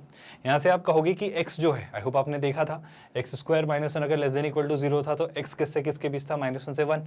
यहाँ पर x किससे किसके बीच होगा? -1/√2 से 1/√2 तक। लेकिन आप कहाँ से कहाँ देख रहे हो? सर 0 से 1 तक। आप सुन रहे हो जो मैं कह रहा हूँ? मैं फिर से रिपीट करता हूँ। इसे देखकर जो अंदाज़ा लगता है वो ये कि सर x जो होगा वो -1/√2 से 1/√2 तक होगा। पर हमने ये कहानी कब एक्सप्लोर की? हमने ये सारी कहानी तब एक्सप्लोर की जब x आपका 0 से 1 के बीच है, यानी x पॉजिटिव है, x एटलीस्ट नॉन नेगेटिव है। तो x -1/√2 से 0 तक तो नहीं हो सकता ना। तो x कहाँ से होगा? x जो ओवरऑल होगा वो क्या होगा भाई? वो 0 से 1/√2 तक होगा। दो बातें, जब मैंने x को -1 से 0 तक लिया तब इसने मुझे कोई समस्या नहीं दी, लेकिन जब मैंने x को 0 से 1 तक लिया, जब मैंने x को दूसरे हिस्से में लिया 0 से 1 तक, तब इसने कहा कि मुझे कोई समस्या नहीं है अगर x 0 से 1/√2 तक हो। तो कंक्लूजन क्या आया कि इसे ले लो, कोई समस्या नहीं है, पर इसमें से बस इतना हिस्सा लो, मतलब -1 से 0 और 0 से 1/√2 तक वैल्यू ले लो और 0 इंक्लूड कर लेना है। मतलब मैं अगर डोमेन की बात करूं आपसे, तो डोमेन क्या आ रहा है? डोमेन आ रहा है -1 से 1/√2 इंक्लूडिंग बोथ। पहले तो आपको इस क्वेश्चन का डोमेन समझ आया, मतलब x जो है इन वैल्यूज के लिए ही एग्जिस्ट, सॉरी जो फंक्शन है आपका f ऑफ x वो x की सिर्फ इन वैल्यूज के लिए ही एग्जिस्ट करेगा। Do you all agree with that? Any confusions? अच्छा, अब एक और काम ये होता है सर, हम x को 0 रख कर देखते हैं। x को अगर 0 रखा तो 0 0 मतलब 1 और log 1 कितना होता है? 0। मतलब कुछ पता चला क्या? सर ये पता चला कि x की वैल्यू 0 पर फंक्शन की वैल्यू कितनी है? 0। दैट मीन्स कर्व आपका 0,0 यानी ओरिजिन से पास होगा। कर्व जो है आपका वो 0,0 यानी ओरिजिन से पास होगा। अगला स्टेटमेंट, सर सारी कहानी छोड़ के अब जब मुझे डोमेन पता चल चुका है, मुझे एक्स एक्सिस वाई एक्सिस पे एक पॉइंट ऑफ इंटरसेक्शन पता चल चुका है, तो क्या मैं क्रिटिकल पॉइंट्स तक आ सकता हूँ? बिल्कुल आ सकते हो। क्रिटिकल पॉइंट्स क्या कहते हैं? क्रिटिकल पॉइंट्स ये कहेंगे आपसे कि आप इसका डेरिवेटिव निकालिए। तो एफ ऑफ एक्स क्या है सर? एफ ऑफ एक्स है आपका लॉग ऑफ कितना? √1 माइनस एक्स स्क्वायर, है ना, minus x of course at base e. मैंने सही लिखा है क्या? √1 minus x square minus x at base e. तो एफ डैश एक्स जब मैं निकालने चला तो एफ डैश एक्स क्या कहता है सर? चेन रूल लगाना मत भूलना। चेन रूल क्या कहता है? चेन रूल कहता है लॉग एक्स का डेरिवेटिव है 1/x। तो पहले तो आप डिनोमिनेटर में से ले आई, तो डिनोमिनेटर में मुझे क्या दिखेगा? √1 minus x square minus x, फिर क्या? इस एक्सप्रेशन का डेरिवेटिव √1 माइनस एक्स स्क्वायर का डेरिवेटिव। आई होप मुझे सिखाने की जरूरत नहीं, पहले तो आएगा 1/2 और 2 के साथ वो डिनोमिनेटर में ये पार्ट मुझे वापस दिखेगा जो कि क्या होगा? √1 minus x square. I hope ये डेरिवेटिव आपको निकालते आता है। 1 माइनस एक्स स्क्वायर का डेरिवेटिव कितना हो जाएगा सर? वो होगा -2x। तो -2x की वजह से ये 2 से 2 कैंसिल, तो न्यूमरेटर में क्या बचेगा? सिर्फ -x। फिर आगे बढ़े तो इसका डेरिवेटिव कितना आ जाएगा सर, ये हो जाएगा आपका -1। आई होप ये जो कहानी मैं लिख रहा हूँ ये पूरी कहानी समझ आ रही है कि एग्जैक्टली ये क्या है। I repeat, log of something का derivative 1 upon that thing, but that thing वो रिडल कॉम्प्लेक्स, तो उससे मैंने फिर से डिफरेंशिएट किया चेन रूल के अकॉर्डिंग, तो इसका डेरिवेटिव कुछ ऐसा आया, समझ रहे हो आप, और इसका डेरिवेटिव -1 आ गया। अब इसे देखकर थोड़ा सिंप्लीफिकेशन करके क्या मैं क्रिटिकल पॉइंट्स निकाल सकता हूँ, बिल्कुल वही कोशिश हम करेंगे। तो जब मैं सिंप्लीफिकेशन करने चला तो सर एक बात देखो, जो ये न्यूमरेटर के डिनोमिनेटर में, न्यूमरेटर का जो पहला पार्ट है उसके जो डिनोमिनेटर में दिख रहा है ओवरऑल, इस एक्सप्रेशन को थोड़ा मैं सिंप्लीफाई कर लूँ क्या, मैं जो कहना चाह रहा हूँ यही लिखता हूँ ताकि आपको नेक्स्ट पेज पर कोई कंफ्यूजन ना हो, जो मैं कह रहा हूँ वो सुनना। √1 - x स्क्वायर जो ये है इससे मैंने यहाँ मल्टीप्लाई किया तो कितना हो जाएगा, ये हो जाएगा आपका -x है ना, और कितना हो जाएगा माइनस √, कितना 1 - x square. Everyone agreeing with that. What I do next is, ध्यान से देखिएगा, ये जो पार्ट है ये यहाँ मल्टीप्लाई होगा, तो जब ये पार्ट इससे मल्टीप्लाई होगा तो एज इट इज क्या बचेगा सर, ये बचेगा 1 - x स्क्वायर, क्योंकि स्क्वायर हो जा रहा है, √ हट जाएगा, और जब -x से मल्टीप्लाई होगा तो फिर वो एज इट इज क्या रहेगा, वो रहेगा -x टाइम्स कितना √1 - x स्क्वायर। क्या ये बात आपको डाइजेस्ट हुई? अगर आपको थोड़ी और चीज़ें सिंप्लीफाई करनी है तो मेरे ख्याल से सर एक तरीका और है जिससे आप चीज़ें और बेहतर बना सकते हो, वो क्या, आप नेगेटिव साइन न्यूमरेटर और डिनोमिनेटर से ओवरऑल कॉमन ले लो, तो फाइनली मैं f' का एक बेहतर वर्जन देख पाऊंगा। मैं फाइनली f' को क्या लिख पाऊंगा, ध्यान से देखना, f' जो आएगा वो क्या होगा, नोटिस करना सर, नेगेटिव साइन कॉमन लिया तो न्यूमरेटर में x प्लस √1 - x स्क्वायर है ना, न्यूमरेटर में x प्लस √1 - x स्क्वायर है ना, और अगर डिनोमिनेटर देखा जाए तो डिनोमिनेटर में भी नेगेटिव साइन कॉमन लिया और कुछ सिंप्लीफिकेशन मुझे नहीं दिख रहा है ना, मतलब वो गुंजाइश नहीं है, तो क्या आ जाएगा x times √1 - x square plus x square -1 है ना। तो ऐसा लिख लेते हैं, क्या लिख लेते हैं, हम लिखते हैं पहले तो x square plus x times √1 - x square -1। तो ये ओवरऑल अगर आप गौर से देखें तो क्या आ रहा है आपका f', एक बार बस वेरीफाई कर लेते हैं, x times √1 - x square, x square और -1, बिल्कुल सही। अब इसे देखकर मेरा मैटर ऑफ कंसर्न क्या है सर, मेरा मैटर ऑफ कंसर्न महज इतना सा है, मैं f' को 0 रख के अपना क्रिटिकल पॉइंट निकालने की कोशिश करता हूँ। डिनोमिनेटर को 0 तो हम करने से रहे और उसमें कुछ ऐसा फैक्टराइजेशन दिख नहीं रहा है, क्योंकि एक क्वाड्रेटिक जैसा दिख रहा है जो कि थोड़ा सा क्वाड्रेटिक भी नहीं है, बीच में तो कुछ और ही पावर्स बन रही हैं, तो मुझे डिनोमिनेटर में कुछ ऐसे फैक्टर्स नहीं दिख रहे जो मेरी कुछ ज़्यादा हेल्प कर रहे होंगे, तो मैं कोशिश कर रहा हूँ न्यूमरेटर को वर्कआउट करने की। न्यूमरेटर कुछ लिखा हुआ है तो न्यूमरेटर 0 हो सकता है क्या, अगर मैंने करना चाहा f' को 0 तो मुझे न्यूमरेटर यानी x प्लस दिस 0 के इक्वल रखा तो ये हो जाएगा x equal to negative of √1 - x square. I hope आप मेरा पॉइंट समझ पाए। अगर दोनों तरफ स्क्वायर किया है ना तो ये हो जाएगा x square is equal to कितना 1 - x स्क्वायर। अगर इस x स्क्वायर को इधर लाए तो 2x स्क्वायर किसके इक्वल हो जाएगा 1 के, तो यहाँ से x कितना मिलेगा 1/2x स्क्वायर हो जाएगा, तो x कितना होगा +-1/√2। क्या आप मेरी बात समझ पाए? तो x की जो वैल्यू है कौन कौन सी सर, +-1/√2। ये दो पॉइंट्स हो सकते हैं जो हमारे लिए क्या रहे क्रिटिकल पॉइंट, पर मेरा आपसे ये कहना है क्या मुझे सच में +1/√2 लेना चाहिए, क्योंकि सर +1/√2 तो आपका एनीवे एक पॉइंट जो है वो एक्सट्रीम ही है, तो उसको कंसिडर करने की जरूरत नहीं है। तो शेलाई से आप समझ रहे हो ना, क्योंकि आपकी डोमेन क्या है, डोमेन आप 1/√2 तक जा रहे हो, तो वो पॉइंट वैसे भी मेरे लिए कंसिडरेबल नहीं है, वहां जो भी हो रहा होगा वो अलग बात है ना।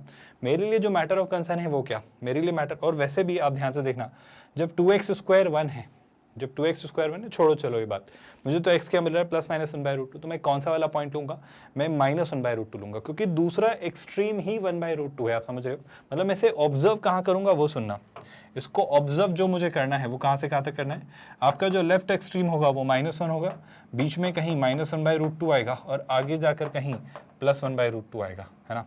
इन दो जोन्स में आपको इसे ऑब्जर्व करना है। क्या आप मेरी बात समझ पाए? अब मैं आपसे बोलना चाह रहा हूँ, ऑफ कोर्स आपका +1/√2 मैटर ही नहीं कर रहा है ना यहाँ पर, आप मेरी बात समझ पा रहे हो, तो that will not be treated as one of the extremes, है ना। क्या आप मेरा पॉइंट समझ पाए? जो भी होगा देखेंगे। मुझे इस पॉइंट को निकालने में हेल्प करो कि आप मुझे f' का नेचर बता सकते हो क्या, कि इधर क्या और इधर क्या। आई थिंक आपके सामने कहानी लिखी हुई है कि x + √1 - x स्क्वायर ओवरऑल कैसा होगा पॉजिटिव और कब होगा नेगेटिव, ये कहना मुश्किल बात नहीं है, कॉमन सेंस यूज करते हैं। देखो मैं कॉमन सेंस वाली बात ये कह रहा हूँ कि -1/√2 और 1/√2 के बीच में कहीं ना कहीं जीरो होगा, तो जीरो ट्राई करते हैं। जब जीरो रखा f' में तो देखो जीरो जीरो, तो क्या मिला सर, जब जीरो यहाँ रखा और जीरो यहाँ रखा तो न्यूमरेटर में 1 मिला, 0 0 -1, सो 1/-1 क्या हुआ, नेगेटिव। तो मैं कहना चाह रहा हूँ इससे इसके बीच में आपका f' नेगेटिव, तो इससे इसके बीच में f' positive. What does it indicate? What does it imply? It means sir f' आपका -1 से -1/√2 के बीच पॉजिटिव है, मतलब ये कैसा है भाई, ये आपका फंक्शन क्लियर सी बात है इंक्रीजिंग है, और -1/√2 से +1/√2 में ये फंक्शन f' आपका नेगेटिव है, मतलब जो फंक्शन f ऑफ x है वो कैसा है, डिक्रीजिंग। पहले तो ये पॉइंट आप सभी को समझ आया क्या? आई होप इसमें तो कोई बुराई नहीं है, इसमें कोई डाउट या कन्फ्यूजन नहीं है। अब एक छोटा सा पॉइंट मैं निकालने में ज़रा इंटरेस्टेड हूँ। मेरे लिए -1 और 1/√2 इतने खास से मैटर नहीं करते अभी फिलहाल। मैं निकाल लूंगा -1 पर इस फंक्शन की लेफ्ट साइड से लिमिट, और 1/√2 पर -1 पर राइट साइड से लिमिट, और 1/2 पर लेफ्ट साइड से लिमिट। मेरा जो मैटर ऑफ कंसर्न है वो ये कि -1/√2 पर आपको मैक्सिमम मिलेगा या मिनिमम। आप खुद सोचो, इंक्रीज हुआ, रुका और फिर डिक्रीज हुआ, तो ऑफ कोर्स -1/√2 पर आपको मैक्सिमा ही मिलेगा। तो पहला सवाल तो यही कि -1/√2 पर मैक्सिमा मिलेगा। अब सुनना, मैं -1 पर ये फंक्शन कहाँ जा रहा है वो देखने में इंटरेस्टेड हूँ, और 1/√2 पर ये फंक्शन कहाँ जा रहा है वो देखने में इंटरेस्टेड हूँ। आई होप आप मेरी बात समझ पा रहे हो। देखना ध्यान से, -1 पर देखने की कोशिश की जाए तो समझना, -1 रखता हूँ मैं और आपको समझाता हूँ कि एग्जैक्टली होगा क्या। जब -1 यहाँ रखा, आई होप आप देख पा रहे हो, जब मैंने -1 यहाँ रखा तो -1 का स्क्वायर 1, मैं वैल्यूज़ निकाल ही देता हूँ ताकि कन्फ्यूजन ना हो, है ना। मैंने क्या कहा, जब मैंने फंक्शन को, है ना, बाय द वे ये क्लोज्ड इंटरवल है या ओपन इंटरवल, अगर हम डोमेन को देखें तो क्लोज्ड इंटरवल है, तो आप ये और ये वैल्यूज़ पास कर सकते हो, बिल्कुल कर सकते हैं। तो जब मैंने -1 पास किया, गौर से सुनना, जब मैंने -1 पास किया तो मैंने क्या निकालना चाहा, पहले तो f ऑफ -1।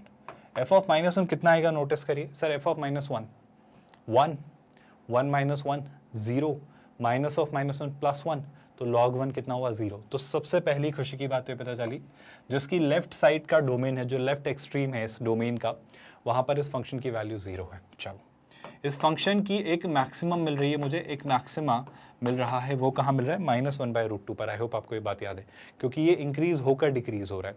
तो मेरा ये कहना है -1/√2 पर ये कितना है, सर देख लेते हैं। -1/√2 पर तो -1/√2 अगर यहाँ पास किया, ध्यान से देखना, यहाँ रखा -1/√2, तो उसका स्क्वायर कितना, 1/2, 1 - 1/2 कितना, 1/2। आई होप आप 1 - 1/2 कितना, 1/2, तो ये हो जा रहा है 1/√2। अब गौर से देखना, ये x कितना है सर, -1/√2, तो ये हो जाएगा +1/√2, तो कितना हो जाएगा, ध्यान से देखना, बहुत सिंपल सा ऑब्जर्वेशन है, 1/√2 + 1/√2। अगर आपको नहीं समझ आ रहा है तो मैं यहाँ पर इसे लिख देता हूँ। आपका क्या है फंक्शन, log ऑफ कितना, √1 - x², और x कितना है, -1/√2, तो कितना हो जाएगा 1/2, -1/√2 यानी प्लस कितना, 1/√2। अब अगर मैं इस बात को आपको समझाने की कोशिश करूँ तो 1 - हाफ कितना, 1/2, तो ये 1/√2 + 1/√2 यानी कितना, 2/√2। आप सुन रहे हैं। और अगर इसे देखा जाए तो 2/√2 कितना होता है, √2, 2/√2 कितना होता है, √2, तो ये कितना हो जाएगा, log ऑफ √2 एट बेस ई। या आपका जो दूसरा एक्सट्रीम है ना, मतलब दूसरा एक्सट्रीम नहीं, I'm really sorry, जो आपकी मैक्सिमम वैल्यू इस फंक्शन की अटेन हो रही है वो कितनी है भाई सर, वो वैल्यू है आपकी log √2 एट बेस ई। तो ये भी मुझे पता चली, ये कितनी निकल कर आई, ये निकल कर आई log ऑफ √2 एट बेस ई। अब इस फंक्शन की डोमेन का, आई रिपीट, इस फंक्शन की डोमेन का एक और हिस्सा क्या था सर, वो था 1/√2। तो ज़रा मैं अगर 1/√2 भी यहाँ पास करके देख लूँ तो क्या मुझे 1/√2 से भी कुछ मिल जाएगा सर, काफ़ी कुछ पता चलेगा अगर आप नोटिस करें तो। देखो 1/√2 यहाँ पास किया, इसी एक्सप्रेशन में 1/√2 जब मैंने पास करने की कोशिश की है ना, तो क्या मिलेगा, log ऑफ, ध्यान से देखना, √1 - 1/√2 पास किया तो उसका स्क्वायर कितना, 1/2, माइनस कितना, 1/√2। कोई परेशानी तो नहीं है क्योंकि अब 1/√2 एज इट इज पास किया। ये कितना हो गया सर, ये भी 1/√2, ये भी 1/√2। तो सर log 0 तो डिफाइंड ही नहीं होता है, log आप 0 का थोड़ी ले सकते हो। तो मैं कह रहा हूँ जब x 0 को अप्रोच करता है तो log x किसे अप्रोच करता है, ज़रा मुझे बताएं सर। ये तो आपको log का ग्राफ ही बता सकता है, तो मैं कह रहा हूँ log का ग्राफ बना लेते हैं। सर जब आपका बेस e है तो कुछ ऐसा हो रहा है, तो जब x 0 को अप्रोच करता है तो log आपका किसे अप्रोच करता है, -∞ को।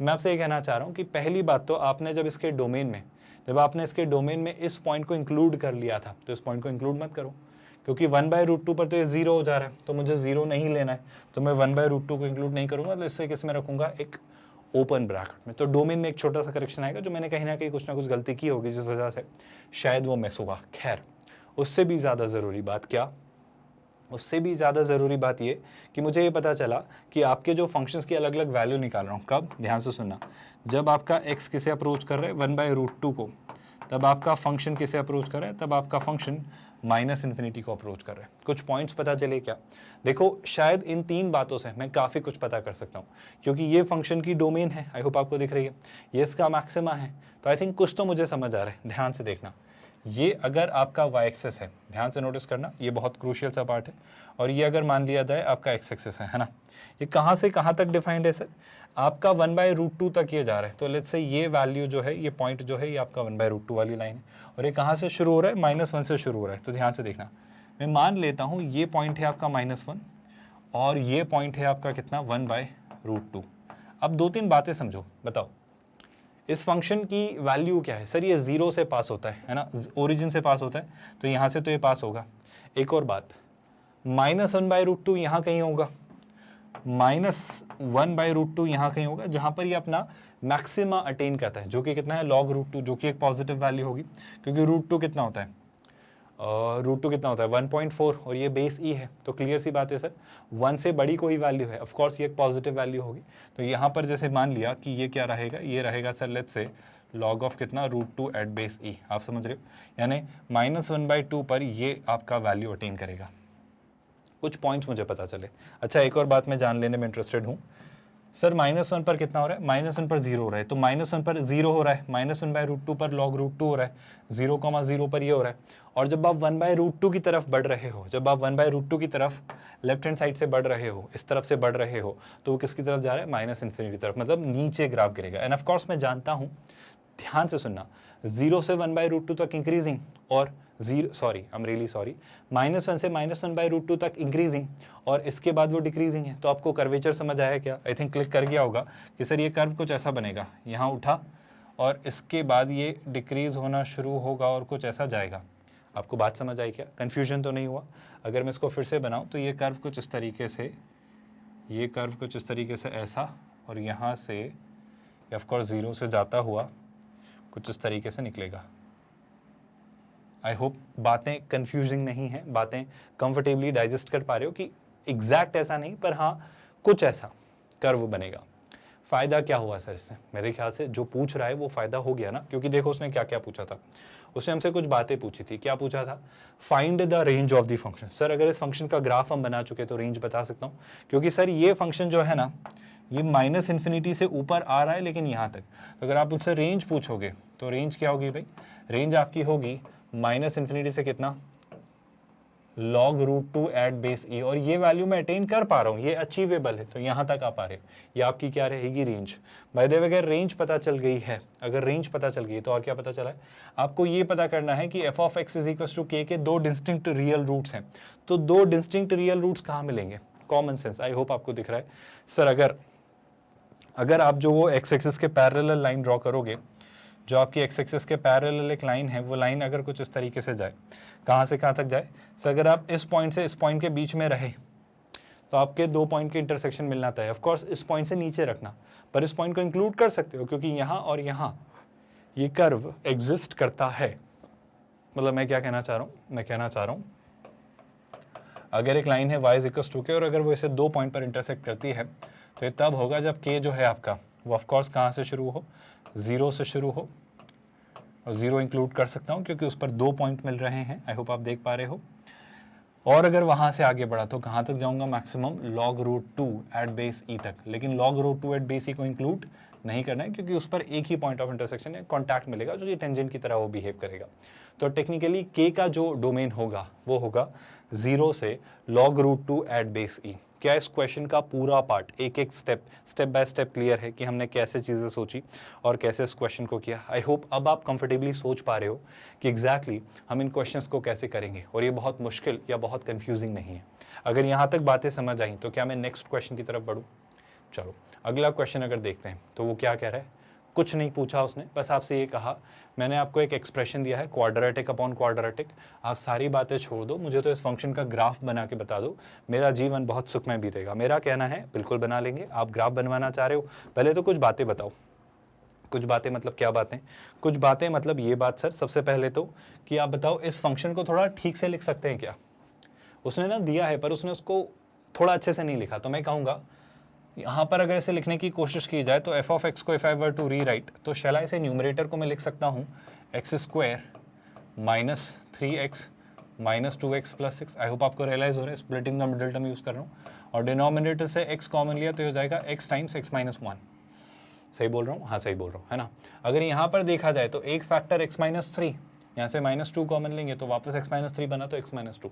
तो जो न्यूमरेटर में फैक्टर्स होंगे वो होंगे x माइनस 2 और x माइनस 3, और डिनोमिनेटर के जो फैक्टर्स हैं वो है x टाइम्स x माइनस 1। बस इससे कुछ ना मुझे थोड़ा सा फायदा हुआ कि मैं एफ ऑफ एक्स को ओवरऑल देख पा रहा हूँ कि एफ ऑफ एक्स कैसा जा रहा है। देखो आप ध्यान से, 2 पर 3 पर क्या हो रहा है, आई होप आपको चमक रहा है। 1 और 0 पर क्या हो रहा है, आई होप आपको दिख रहा है। तो काफ़ी कुछ पता चला। 2-3 बातें बस मैं आपसे कहना चाह रहा हूँ। 2-3 बातें ये पता चली सर कि पहली बात तो इसका जब आप डोमेन लिखोगे, है ना, जब आप इसका डोमेन लिखोगे तो आप कहोगे सर सारे रियल नंबर चलेंगे, बस आप 2 नंबर्स मत लेना। कौन कौन? 0 और 1, क्योंकि 0 और 1 लेने में डिनोमिनेटर 0 हो जाएगा, जो कि लेना हम अफोर्ड नहीं कर सकते। अगर 0 और 1 नहीं ले रहा हूँ मतलब 0 और 1 पर डिसकंटिन्यूटी आएगी, फंक्शन का ग्राफ ब्रेक होगा, बिल्कुल होगा। तो फंक्शन का ग्राफ ब्रेक होगा तो 0 को लेफ्ट हैंड साइड और राइट हैंड साइड से देख लेंगे ये फंक्शन कहाँ जा रहा है। 1 पर लेफ्ट हैंड साइड और राइट हैंड साइड से देख लेंगे ये फंक्शन कहाँ जा रहा है। दूसरी ज़रूरी बात, ये फंक्शन 0 कहाँ हो रहा है। तो मेरा कहना है सर x की वैल्यू 2 पर, x की वैल्यू 2 पर ये फंक्शन 0 हो रहा है। आई होप आपको दिख रहा है। इवन x की वैल्यू 3 पर, x की वैल्यू 3 पर ये फंक्शन 0 हो रहा है। ये कुछ कॉमन सेंस पर बेस्ड बातें जो मुझे बस अभी फंक्शन को देखकर ही क्लिक कर रही हैं। आई होप आप भी देख पा रहे हो। और क्या पता चल रहा है इससे? मुझे ये भी पता करना है कि जब आप कह पा रहे हो कि सारे रियल नंबर्स हैं, तो मैं कहना चाह रहा हूँ जब x माइनस इन्फिनिटी को अप्रोच करेगा तो ये फंक्शन किधर जाएगा, जब x प्लस इन्फिनिटी को अप्रोच करेगा तो ये फंक्शन किधर जाएगा। मेरे ख्याल से लिमिट जब आप इन्फिनिटी की अप्लाई करते हो, जब आपका वेरिएबल इन्फिनिटी को अप्रोच करता है तो कैसे चीज़ें करते हैं, सब हमने क्वेश्चंस किए हैं। तो आई थिंक आपको हिंट पता चल रही है कि एग्जैक्टली कैसे सोचना है, और शायद बहुत मुश्किल बातें नहीं कर रहा हूँ मैं, एक सिंपल सी बातें कर रहा हूँ कि चीज़ें कैसे सोची जा सकती हैं, कॉमन सेंस पर बेस्ड बातें हैं, है ना। तो एक एक करके चीज़ें निकालते हैं। पहले तो मैं यही देख लूँ कि जो पॉइंट ऑफ डिसकंटिन्यूटी हैं उन पर लिमिट के अकॉर्डिंग फंक्शन कहाँ अप्रोच, किसे अप्रोच कर रहा है, और इसी के साथ साथ इन्फिनिटी और माइनस इन्फिनिटी पर फंक्शन किसे अप्रोच कर रहा है। पहले 1 को ना राइट हैंड साइड और लेफ्ट हैंड साइड से अप्रोच करवाते हैं और देखते हैं 1 पे क्या हो रहा है। ध्यान से देखना, मजेदार से इंपॉर्टेंट सा डेटा हम कलेक्ट कर रहे हैं और यही सारी बातें हमारे काम आएंगी। अगर सर x ने 1 को राइट हैंड साइड से अप्रोच किया तो आपका फंक्शन किसे अप्रोच करेगा। आप थोड़ा ना कॉमन सेंस के बेसिस पे भी देख सकते हो कि सर 1 से थोड़ी सी बड़ी एक पॉजिटिव वैल्यू मैंने ट्राई करी तो ये कैसे बिहेव करेगा। ध्यान से नोटिस करना, आप पैटर्न देखो, 1 से बड़ी वैल्यू, जैसे थोड़ा इमेजिन करके देखा करो, आपको क्लिक हो जाएगा। 1.1 ट्राई करते हैं समझने के लिए, 1.1 1.1, कुछ नेगेटिव, दोनों का प्रोडक्ट कुछ पॉजिटिव, तो न्यूमरेटर में कुछ पॉजिटिव है। 1.1 सुन रहे हो आप लोग, लेकिन ये काफ़ी छोटी वैल्यू, क्योंकि 1.1 माइनस 1 एक 0.1, अभी तो मैंने 1.1 दिया, आप 1 की तरफ आ रहे हो मतलब काफ़ी 1 के क्लोज, तो ये काफ़ी छोटी वैल्यू। समथिंग सिग्निफिकेंट अपॉन काफ़ी छोटी वैल्यू, क्योंकि this into this will be again something very small. So something positive, I repeat, something positive upon something very small. It's like ऐसा कि जैसे आप डिवाइड कर रहे हो कुछ बड़ी वैल्यू को एक काफ़ी छोटी वैल्यू से। तो ओवरऑल मैं कहना चाह रहा हूँ ये इन्फिनिटी को अप्रोच करेगा, क्योंकि एक बड़ी वैल्यू को जब एक बहुत छोटी वैल्यू से डिवाइड करते हैं तो ओवरऑल एक्सप्रेशन इन्फिनिटी को अप्रोच करता है। Do you all get that? मतलब मैं प्लस इन्फिनिटी और माइनस इन्फिनिटी का डिफरेंस आपको दिखाने की कोशिश कर रहा हूँ। तो मैं कहना चाह रहा हूँ जब x 1 को अप्रोच कर रहा है तो आपका एफ ऑफ एक्स किसे अप्रोच कर रहा है, एफ ऑफ एक्स आपका इन्फिनिटी को अप्रोच कर रहा है। अब ध्यान से सुनना, जब आपका x 1 को अप्रोच कर रहा है लेकिन लेफ्ट हैंड साइड से, उस केस में फंक्शन किसे अप्रोच कर रहा है। सर 1 को अप्रोच करवाया लेफ्ट हैंड साइड से, आप खुद कॉमन सेंस लगाओ। 1 के लेफ्ट हैंड साइड मतलब क्या सर, 1 के लेफ्ट हैंड साइड मतलब जैसे समझने के लिए मान लो 0.9। अब ध्यान से देखना, 0.9 मतलब टेक्निकली नेगेटिव और नेगेटिव मतलब ओवरऑल न्यूमरेटर पॉजिटिव, ये 0.9 मतलब, अब ध्यान से सुनना, 0.9 माइनस 1 तो कुछ बहुत छोटा लेकिन negative, that negative into positive, काफी छोटा बट नेगेटिव, तो समथिंग, देखो एक ओवरऑल एक्सप्रेशन नेगेटिव है। अब सुनना, क्योंकि ये न्यूमरेटर पॉजिटिव है, डिनोमिनेटर नेगेटिव है, तो ओवरऑल एक्सप्रेशन तो नेगेटिव है, बट उसमें हो क्या रहा है वो सुना, something quite big divided by something very small. Again approach infinity को कर रहा है but with a negative sign. तो शेलाई से ये कैसे अप्रोच करेगा, ये माइनस इन्फिनिटी को अप्रोच करेगा। कॉमन सेंस आई होप अब डेवलप हो चुका है। आप मेरी बात से एग्री नहीं करते हो, आप अपना पूरा स्टैंडर्ड तरीका लगाओ। x जब 1 प्लस है तो आप x की जगह रख दो क्या, h अप्रोचेस 0, सारे x की जगह 1 प्लस h रख दो। पूरे फंक्शन में अपने लॉपिटल रूल या जो भी आपने रैशनलाइजेशन फैक्टराइजेशन सीखा है अपने लिमिट के तरीके लगा लो। मेरा कहना है बिल्कुल उससे भी आप वहीं पहुंचेंगे जहां मैं पहुंचाना आपको चाह रहा हूं। पर मेरा कहना है अब आपका वो शायद कॉमन सेंस डेवलप हो चुका है कि आप लिमिट सोच पा रहे हो कि हाँ सर वो लिमिट का कंसेप्ट क्या है वो जानते हैं, और हम देख पाते हैं कि फंक्शन अगर वो x1 को राइट हैंड साइड और लेफ्ट हैंड से अप्रोच करे तो ये फंक्शन किस तरफ जाएगा ये हम प्रेडिक्ट कर सकते हैं। ये तो अभी हमने देखा 1 पर, क्या 0 पर भी देखना जरूरी है? बिल्कुल, क्योंकि 0 के भी लेफ्ट हैंड साइड और राइट हैंड साइड से मुझे समझना है। तो 0 के जब राइट हैंड साइड से समझा है ना, मैंने यहाँ पर 1 का डेटा कहाँ लिखा है, ये लिखा है ना। अब मैंने क्या किया, मैंने 0 पर भी देखा, तो मैंने क्या किया, x को अप्रोच करवाया 0 पर राइट हैंड साइड से, तो f ऑफ x कहाँ जाएगा ये पता कर लेना है, और x को अप्रोच करवा लेता हूँ 0 के लेफ्ट हैंड साइड से, तो f ऑफ x कहाँ जाएगा ये पता कर लेना है। फिर वही कॉमन सेंस पर बेस्ड बातें आप खुद अब कह दोगे कि हाँ सर अब तो क्लिक कर रहा है। x जब 0 को राइट हैंड साइड से अप्रोच कर रहा है, अब बस एक्सप्रेशन का सच कहो ना, साइन पता कर लो, आप खुद कह दोगे कि आप इन्फिनिटी पर जा रहे हो या माइनस इन्फिनिटी, आराम से बता पाओगे। 0 के राइट हैंड साइड मतलब 0.1 मान लें समझने के लिए, 0.1 0.1 0.1 0.1 सिग्नेचर बताओ। 0.1 माइनस 2 नेगेटिव नेगेटिव इनटू किया तो पॉजिटिव, तो न्यूमरेटर पॉजिटिव है, 0.1 positive, so something positive positive. लेकिन यहां पर देखा तो 0.-1 ये नेगेटिव आ रहा है। आप सुन रहे हो क्या, मतलब काफी बड़ी वैल्यू अपॉन काफी छोटी value with a negative sign, again infinity, लेकिन नेगेटिव साइन के कारण माइनस इन्फिनिटी। तो शैलाई से जब आप 0 को राइट हैंड साइड से अप्रोच कर रहे हो तो आपका क्या आ रहा है, माइनस इन्फिनिटी। लेकिन ऑफ कोर्स अब दिख रहा है 0 के लेफ्ट हैंड साइड से अगर अप्रोच किया फंक्शन को, तो देखो ध्यान से 0 का लेफ्ट हैंड साइड मतलब जैसे कि मान लो -0.1 है ना, -0.1 रखा तो नेगेटिव नेगेटिव प्रोडक्ट पॉजिटिव, तो न्यूमरेटर तो पॉजिटिव है, बहुत बढ़िया। -0.1 -0.1 मतलब वापस ये क्या, नेगेटिव और नेगेटिव मतलब positive, something positive one positive, तो है तो पॉजिटिव लेकिन ये काफी बड़ी वैल्यू और ये काफी छोटी वैल्यू, तो अगेन इन्फिनिटी। आई होप आप समझ पाए। तो इस केस में ये कहाँ अप्रोच कर रहा है, इन्फिनिटी। ये हमारे बहुत काम आएगी पूरी ओवरऑल इन्फॉर्मेशन हमें पता करने में कि ये फंक्शन कैसे अप्रोच कर रहा है किस वैल्यू को। आई होप आपको ये बात नजर आ रही। सर पता है आपने सारी बातें निकाल ली, बहुत खुशी हुई। आप एक बात और बता देते हैं ना तो बहुत अच्छा लगता। अगर आपका फंक्शन यानी x माइनस इन्फिनिटी को अप्रोच करे तो फंक्शन कहाँ जाएगा, और अगर x इन्फिनिटी को अप्रोच करे तो फंक्शन कहाँ जाएगा, अगर ये और निकालें तो बात बहुत अच्छी हो जाएगी। तो आई रिपीट, आप अब अपना सिंपल सा कॉन्सेप्ट लगा लो लॉपिटल रूल वाला इस फंक्शन पर, क्योंकि जब x आपका इन्फिनिटी और माइनस इन्फिनिटी को अप्रोच करेगा तो देखो ध्यान से, ये आपका एक्सप्रेशन है ना, मैं इसे यहाँ पर लिख लेता हूँ। ये क्या लिखा हुआ है, f ऑफ x, जो कि लिखा हुआ है कितना, x² minus 5x plus 6 divided by कितना, x² माइनस 6। अब आप खुद सोचो सर अगर मैं इन्फिनिटी या माइनस इन्फिनिटी रखूंगा तो ये इन्फिनिटी बाय इन्फिनिटी वाला फॉर्म आ रहा है, तो लॉपिटल रूल लगना तय है। तो लॉपिटल रूल अगर मैंने लगाया, आई होप आपको ये कहानी पूरी याद है कि लॉपिटल रूल क्या कहता है, इन्फिनिटी बाय इन्फिनिटी या 0 बाय 0 फॉर्म बने तो आप न्यूमरेटर और डिनोमिनेटर को इंडिविजुअली डिफरेंशिएट कर लेते हो। तो इसे डिफरेंशिएट किया तो x² का डेरिवेटिव 2x, इसका डिफरेंशिएशन 5 और ये 0, और इधर डिफरेंशिएट किया। वैसे तो आंसर पता होना चाहिए कि क्या आता है, अगर आप भूले नहीं हो तो, फिर भी मैं इस तरीके से बता देता हूँ। ये कितना हो जाएगा, 2x माइनस 1। फिर से वापस सर इन्फिनिटी बाय इन्फिनिटी या minus infinity by minus infinity form आ रहा है, तो फिर से डेरिवेटिव निकाला, फिर से डिफरेंशिएट किया। तो आई होप आपको समझ आ रहा है क्यों हो रहा है, क्योंकि आप लिमिट अप्लाई कर रहे हो। क्या लिमिट अप्लाई कर रहे हो कि x प्लस इन्फिनिटी या माइनस इन्फिनिटी को अप्रोच कर रहा है, तो f ऑफ x क्या कर रहा है, तो f ऑफ x आपका इन्फिनिटी बाय इन्फिनिटी जैसा फॉर्म बना रहा है ना, और उस केस में मैंने क्या लगाया, लॉपिटल रूल, और f ऑफ x क्या है, ये आपका f ऑफ x है। कंफ्यूजन तो नहीं है कुछ। अब मैंने कहा कि सर अभी वापस गड़बड़ हो रही है, क्योंकि अभी वापस जब x आपका प्लस माइनस इन्फिनिटी को अप्रोच कर रहा है तो फिर वही बात, तो फिर से डिफरेंशिएट किया तो खुद देखो 2x से क्या मिला 2, इधर 2x से भी क्या मिला 2, and I hope I need not tell you one. क्या कोई स्टूडेंट मुझे बता सकता है कि सर आपने बेवकूफ़ी करी जो इतना मेहनत किया, आप नहीं देख पा रहे हो x² का कोफिशिएंट 1 है, x² का कोफिशिएंट 1 है, इनमें जो अगर इनकी पावर सेम हो, ये भी क्वाड्रेटिक ये भी क्वाड्रेटिक, तो जो हाईएस्ट पावर रहती है उनके कोफिशिएंट्स का रेशो ही आपका आंसर होता है, तो 1/1 आंसर होता, जो आप वैसे ही कह सकते हैं। तो इतनी मेहनत करने की जरूरत नहीं थी सच कहें तो मैं आपसे कहना चाह रहा हूँ, जब आपका x, आई रिपीट, जब आपका x इन्फिनिटी को, आई रिपीट, जब आपका x माइनस इन्फिनिटी को अप्रोच करे तब भी, और इवन जब आपका x प्लस इन्फिनिटी को अप्रोच करे तब भी उन दोनों ही केसेस में आपका फंक्शन कैसे अप्रोच करेगा, 1 को।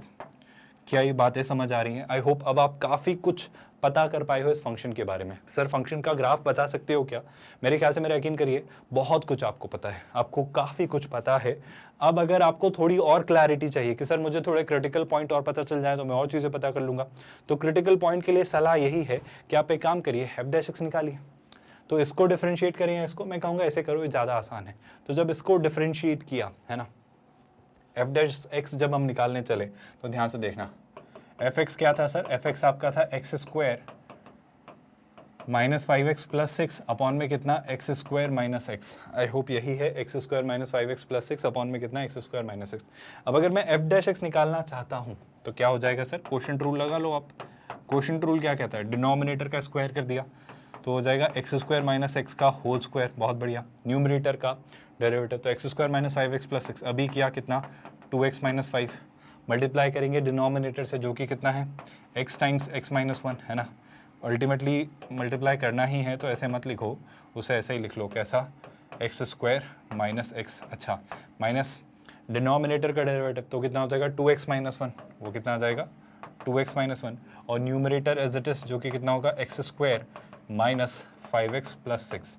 आई होप आपको अब चीज़ें पता है कि एग्जैक्टली अब हम कैसे चीज़ें करते हैं, हम कैसे अलग अलग पॉइंट्स निकालते हो, लिमिट, डेरिवेटिव, क्रिटिकल पॉइंट, सारी चीज़ें यूज़ करके कैसे अपने ग्राफ तक पहुंचते हैं। ज़रा इसे सिंप्लीफाई करने की कोशिश करते हैं। एक्स स्क्वायर इंटू 2x कितना हो जाएगा सर? ये हो जाएगा आपका 2x cube. X square into minus 5 that will B minus 5x square. Minus x multiply किया तो माइनस 2x स्क्वायर। सही बोल रहा हूँ क्या? और ये हो जाएगा आपका कितना, 5x। आगे बढ़ते हैं, यहाँ पर मल्टीप्लाई किया।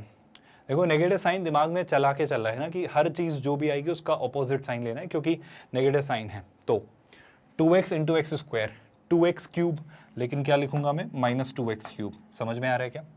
2x into minus 5x minus 10x square, पर ये कितना हो जाएगा, ये हो जाएगा प्लस 10x स्क्वायर। कोई कन्फ्यूजन तो नहीं है? फिर 2x इंटू 6 प्लस 12x, लेकिन कितना हो जाएगा, माइनस 12x। कोई डाउट तो नहीं है?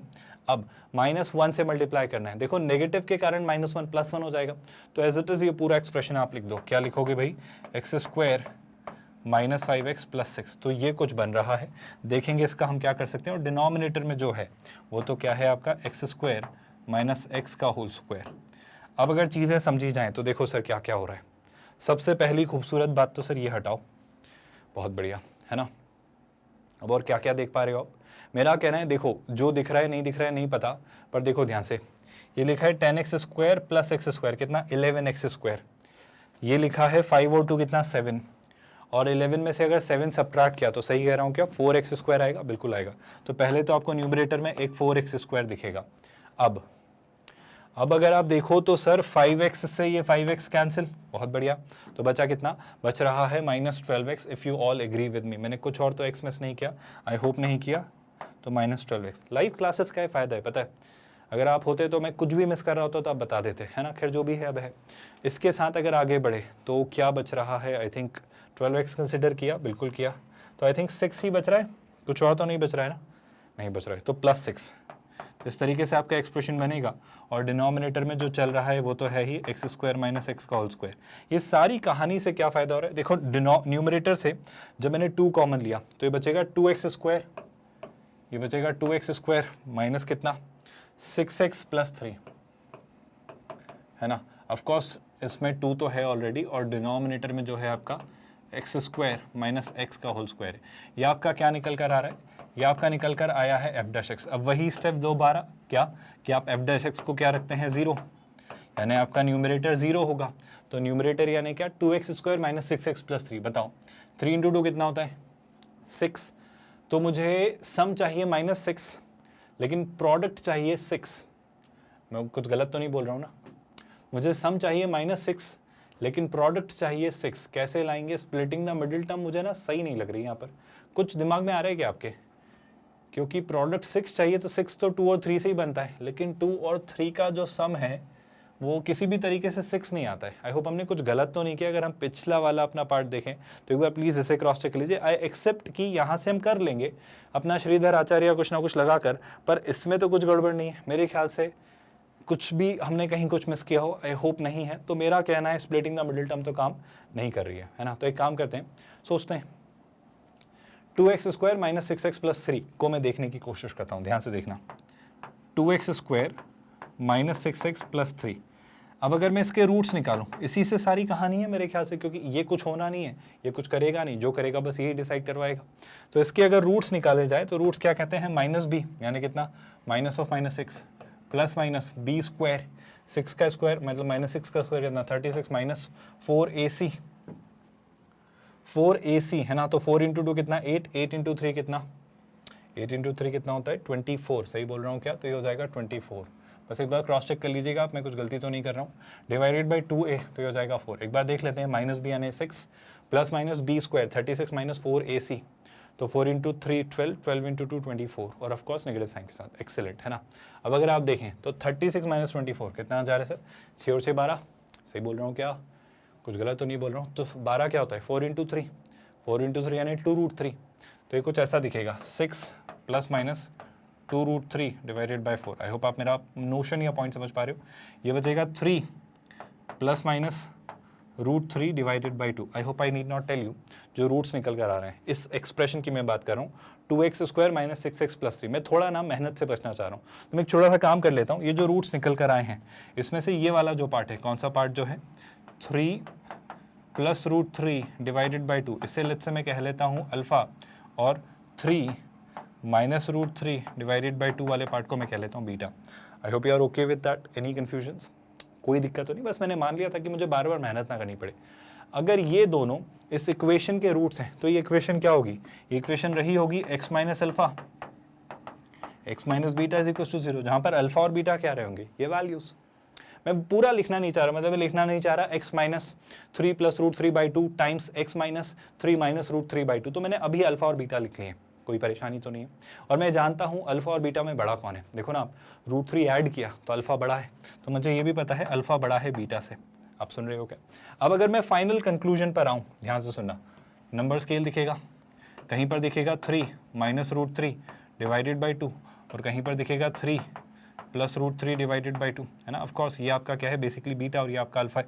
आप मुझे एक बात बताओ, क्वाड्रेटिक कैसे बिहेव करती है, सर कुछ मत सोचो, प्लस माइनस प्लस लगा दो। आपको क्या चाहिए, मुझे ये पता करना है f' कैसे बिहेव कर रहा है। तो सर ये इससे पहले वो डिक्रीज हो रहा था, फिर इंक्रीज हुआ, सोच के देखो, डिक्रीज होकर इंक्रीज होना, तो ये पॉइंट आपका क्या देगा, ये पॉइंट आपका लोकल मिनिमा हो सकता है। आप समझ रहे हो क्या।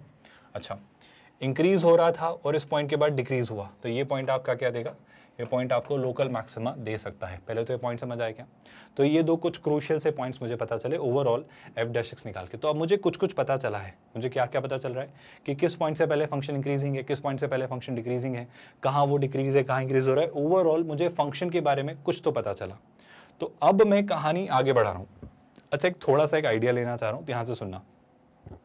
√3 कितना होता है मोटा मोटा, सर √3 होता है 1.7। अब सुनना, 3 में से 1.7 सब्ट्रैक्ट किया तो शैल से 1.3, सब कुछ अप्रॉक्सीमेशन पे खेल रहा हो, है ना। 1.7 सब्ट्रैक्ट किया 3 में से, तो आई थिंक 1.3। 1.3 का हाफ कितना, सर अगर ये 1.2 होता तो उसका हाफ होता है 0.6, तो 0.65 अप्रॉक्सीमेटली ये कितना है 0.65। कुछ काम की ये बात होगी, इसलिए मैं आपसे सारी बात कर रहा हूँ। ये कितना होगा अप्रॉक्सीमेटली, देखो फिर वही बात, 1.7 3 में ऐड किया तो 4.7, जैसे मान लो 4.6 होता तो उसका हाफ कितना होता 2.3, तो अप्रॉक्सीमेटली 2.3 2.4 के बीच होगा, लेट्स से 2.35। ये सब क्यों कर रहा हूँ, ये बात समझना, क्योंकि मुझे एक्चुअली अब चीज़ों को प्लॉट करना है। मुझे ओवरऑल बहुत सारा डेटा मेरे दिमाग में गैदर हो गया है। जैसे सारा डेटा पता है, लिखना ज़रूरी है, क्योंकि आप इतनी सारी बातें याद नहीं रख सकते, कुछ ना कुछ मिस कर दोगे। तो एक डेटा ये मिला कि सर इससे पहले फंक्शन जो है आपका, इससे पहले जो फंक्शन है वो क्या रहा होगा। आई होप मुझे कहने की ज़रूरत नहीं है, इससे पहले फंक्शन इंक्रीजिंग, इससे और इसके बीच में फंक्शन डिक्रीजिंग, और इसके बाद फंक्शन वापस क्या इंक्रीजिंग। पहले तो ये पता चल रहा है, आई होप आप एग्री करते हो। और एक डेटा क्या है, एक डेटा ये है कि कुछ कुछ ऐसा होगा, याद रखना। एक डेटा ये है, और इसके अलावा एक जो सबसे ज़रूरी डेटा है वो ये बहुत काम का डेटा है। तो ओवरऑल इन सारी बातों को अब मैं क्लब करूंगा। मेरे लिए क्रूशियल पॉइंट कौन कौन से हैं, 0 और 1 एक तो यहाँ पर दिख ही रहे हैं, और 0 और 1 के अलावा जो क्रूशियल पॉइंट है वो ये दोनों, क्योंकि इनसे मैं अपना फंक्शन का इंक्रीजिंग और डिक्रीजिंग नेचर डिसाइड कर रहा हूँ। इस सारे डेटा को जब मैं फाइनली क्लब करूंगा तो मैं अपने ग्राफ को बना पाऊंगा। आई होप मैं कंफ्यूज नहीं कर रहा हूँ चीज़ों को लेकर। तो चलो ग्राफ बनाना शुरू करते हैं। आई होप आप ध्यान से देखोगे और चीज़ें समझोगे। ग्राफ बनाने के लिए सबसे पहले तो क्या ले लिया जाए सर, वाई एक्सिस। ये रहा वाई एक्सिस, बहुत बढ़िया, परफेक्ट वाई एक्सिस। उम्मीद करते हैं कि परफेक्ट ग्राफ भी बने इस तरीके से। ये क्या रहा भाई, एक्स एक्सिस। मैं कुछ पॉइंट्स तो पहले जीवन में प्लॉट कर ही लूँ ताकि सारी मेरी समस्याएं दूर रहें और मैं चीज़ों को ना सॉर्टेड मैनर में सोच पाऊँ। सर एक तो आपको 0 और 1 की आवश्यकता है, ध्यान से देख पा रहे हो ना। मुझे 2 और 3 की भी आवश्यकता है, तो मुझे टेक्निकली 0, 1, 2 और 3 की आवश्यकता है। तो 4 पॉइंट्स तो मैं बना ही लेता हूँ, if you all are okay with that, है ना। तो मैंने यहाँ पर लेट्स से 0 बनाया, यहाँ पर 1 बना ले रहा हूँ, इसी इंटरवल में 2, इतनी ही देर में 3 और इतनी ही देर में 4 की आवश्यकता नहीं है ना। तो 0, 1, 2, 3 चाहिए और उसके बाद आगे वैल्यूज आती चली जाएंगी। अब 2 पॉइंट और चाहिए थे सर, आपने नोटिस नहीं किया, 0.65 और 2.35, है ना। 0.65 यानी 3 माइनस रूट 3/2। 0.65 क्या होगा, 1 और 0 और 1 के बीच में। तो ये जो पॉइंट होगा ये आपका 3 माइनस रूट 3/2 है ना। मैं यहाँ लिख रहा हूँ लेकिन बहुत छोटा सा लिख रहा हूँ ताकि हमें स्पेस मिले ड्रॉ करने का। तो ये 3 माइनस रूट 3/2 है, कोई परेशानी तो नहीं है। एक और पॉइंट है सर, कौन सा, एक और पॉइंट है आपका 3 प्लस रूट 3/2, दैट इज 2.35। तो वो 2 और 3 के बीच होगा, 2 की तरफ, मतलब थोड़ा 2 की तरफ इंक्लाइन। तो 3 प्लस रूट 3/2 आपका यहाँ होगा, है ना।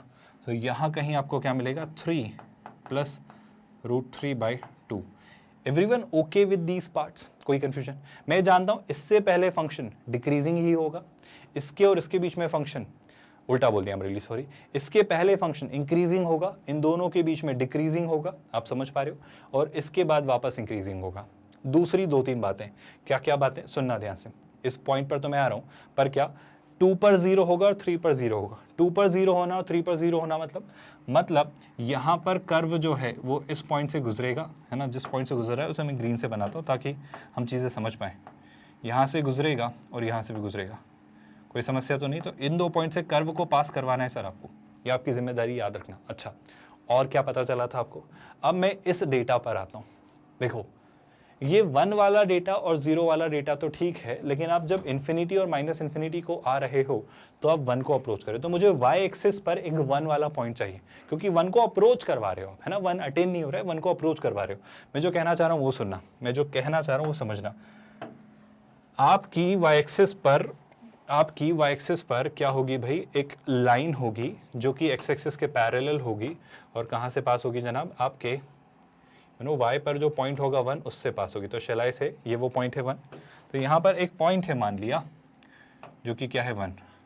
क्या आप बात समझ पाए, ये क्यों किया, आई होप आप बात समझ पा रहे हो। अब मैं फाइनली इस सारे डेटा को, मैंने पॉइंट्स कुछ प्लॉट किए हैं, अब मैं सारे डेटा को क्लब करके कर्व अपना ड्रॉ करना शुरू करूंगा।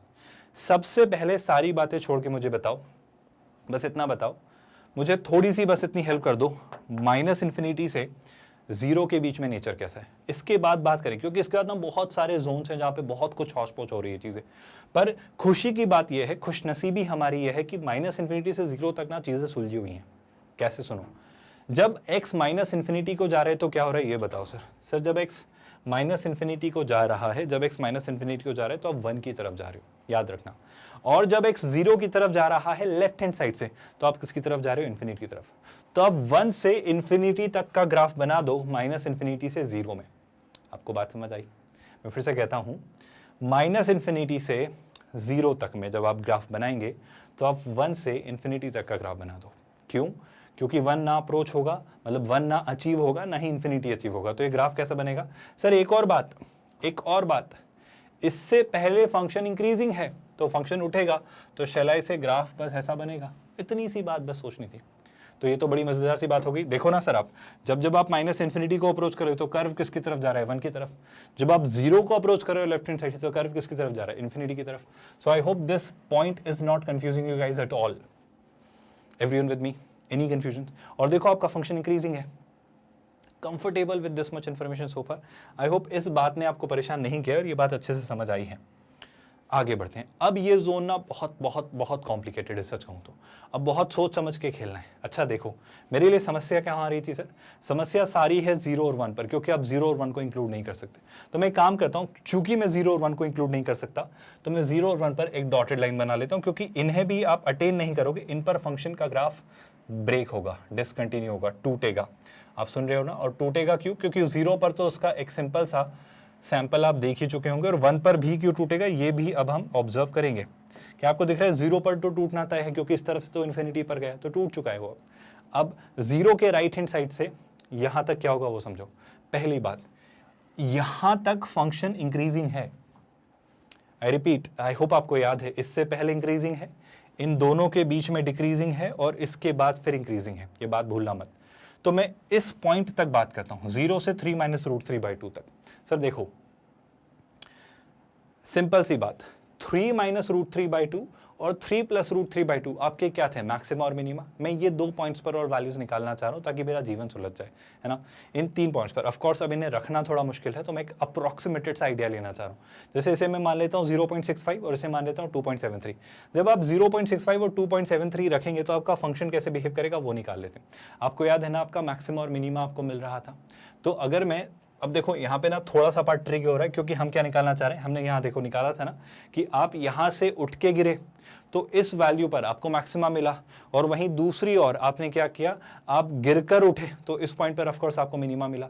तो मैं ये थोड़ी सी 2 वैल्यूज की, अब एग्जैक्ट वैल्यू तक मैं नहीं जा सकता क्योंकि ये थोड़े से कॉम्प्लिकेटेड से एक्सप्रेशन है, इनको पास करना और इनका ओवरऑल एक्सप्रेशन निकालने में बहुत मेहनत लगेगी, जिसमें मैं अभी फिलहाल इंटरेस्टेड नहीं हूँ। तो मैं कहना चाह रहा हूँ, मोटा मोटा आइडिया डेवलप करना चाह रहा हूँ कि इस पॉइंट पर और इस पॉइंट पर इस फंक्शन की वैल्यू क्या होगी। आई होप आप मेरी बात समझ पाए। 0.65 पर और 2.35 अप्रोक्सीमेशन पे खेल रहे हैं, है ना। तो 0.6 पास किया अपने फंक्शन में, तो मैं क्या निकालना चाह रहा हूँ, 0.65 पर अप्रोक्सीमेटली कितना होगा। आई होप आप मेरा सेंस, मेरा पॉइंट समझ पा रहे हो कि 0.65 पर एक अप्रोक्सीमेटेड जब वैल्यू निकालने की कोशिश की, है ना। देखो 0.6 मान लूँ क्या चलेगा, 0.6, 0.6, 0.6 और 0.6। अब आप खुद सोचो, 0.6 और ये 0.6 ओवरऑल शेलाई से न्यूमरेटर तो आपका पॉजिटिव आएगा सर। आई रिपीट, न्यूमरेटर मैं बस पॉजिटिव और नेगेटिव देख रहा हूं, है ना। मैं बस ये देख ले रहा हूं कि एक्स एक्सिस से मैं नीचे हूं या ऊपर, मैं ज्यादा एग्जैक्ट प्रिसाइज वैल्यू में नहीं जा रहा। आप सोचो 0.6 यहां रखा तो काफी छोटी वैल्यू, 0.6 से 5 को मल्टीप्लाई करते ही एक छोटी वैल्यू, लेकिन +6 के कारण ये दोनों वैल्यूज 1 से छोटी हैं, लेकिन 6 से ऐड होने के कारण ये ओवरऑल वैल्यू पॉजिटिव हो जाएगी। थोड़ा कॉमन सेंस है ना।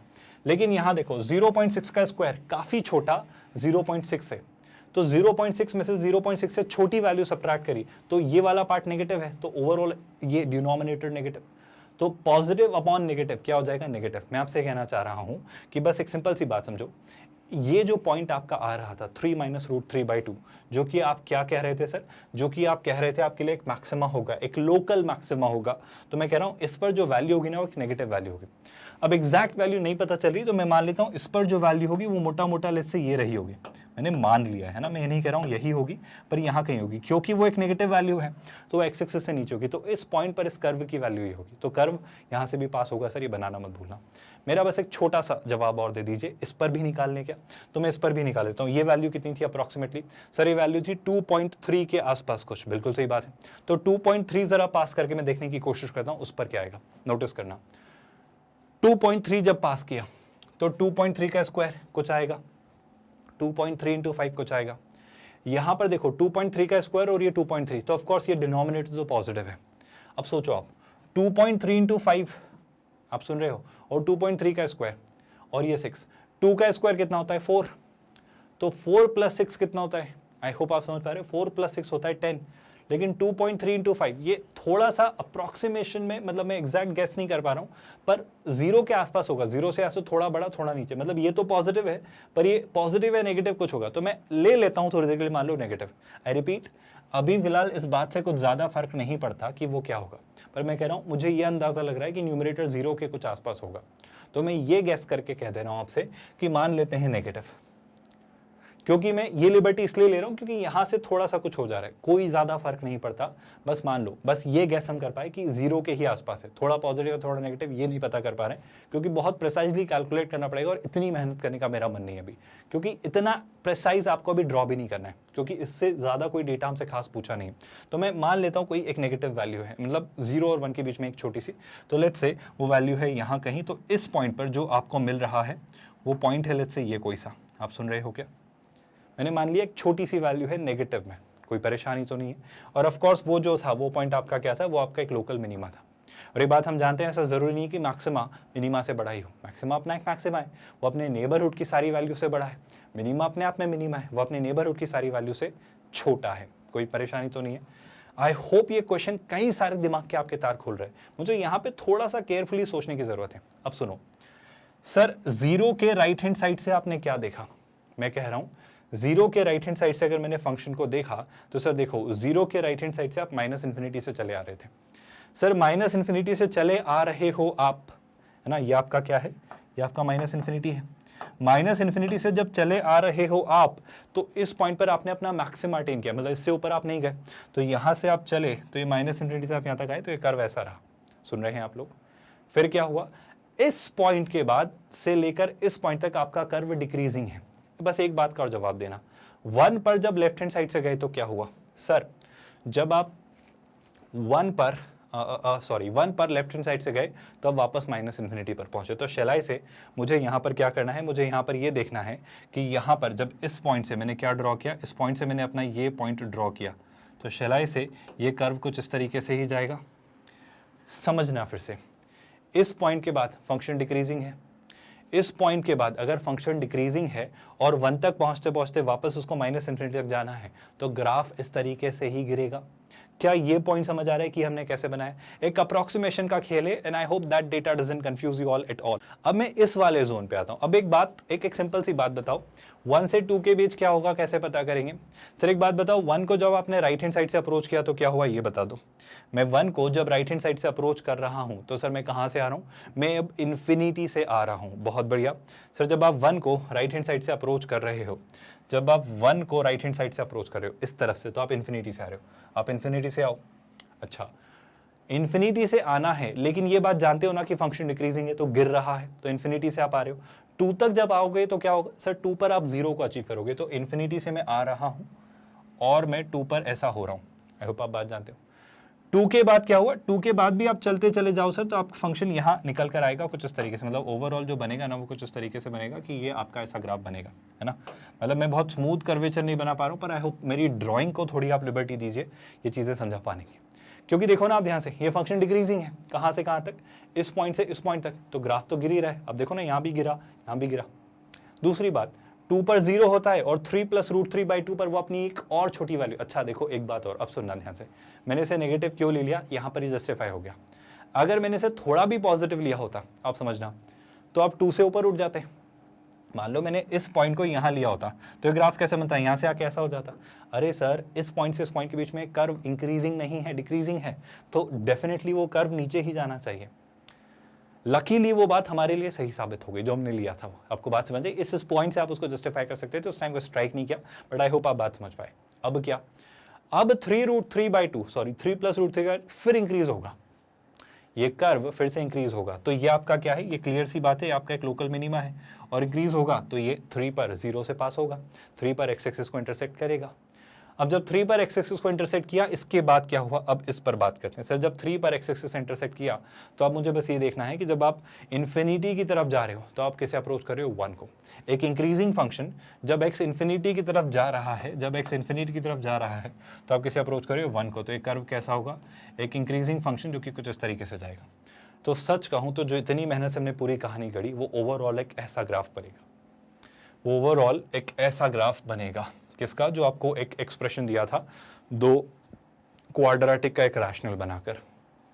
बड़े मजे से, बड़े आराम से देखो इसे, मतलब मैं सच कहूँ तो बहुत, I would say this is one of the masterpieces we have designed और क्रिएटेड। और अच्छे मैथमेटिशियंस ही इस बात की खूबसूरती समझ पाएंगे कि इस काम को करने में हमें कितनी मशक्कत और कितनी मेहनत लगी है।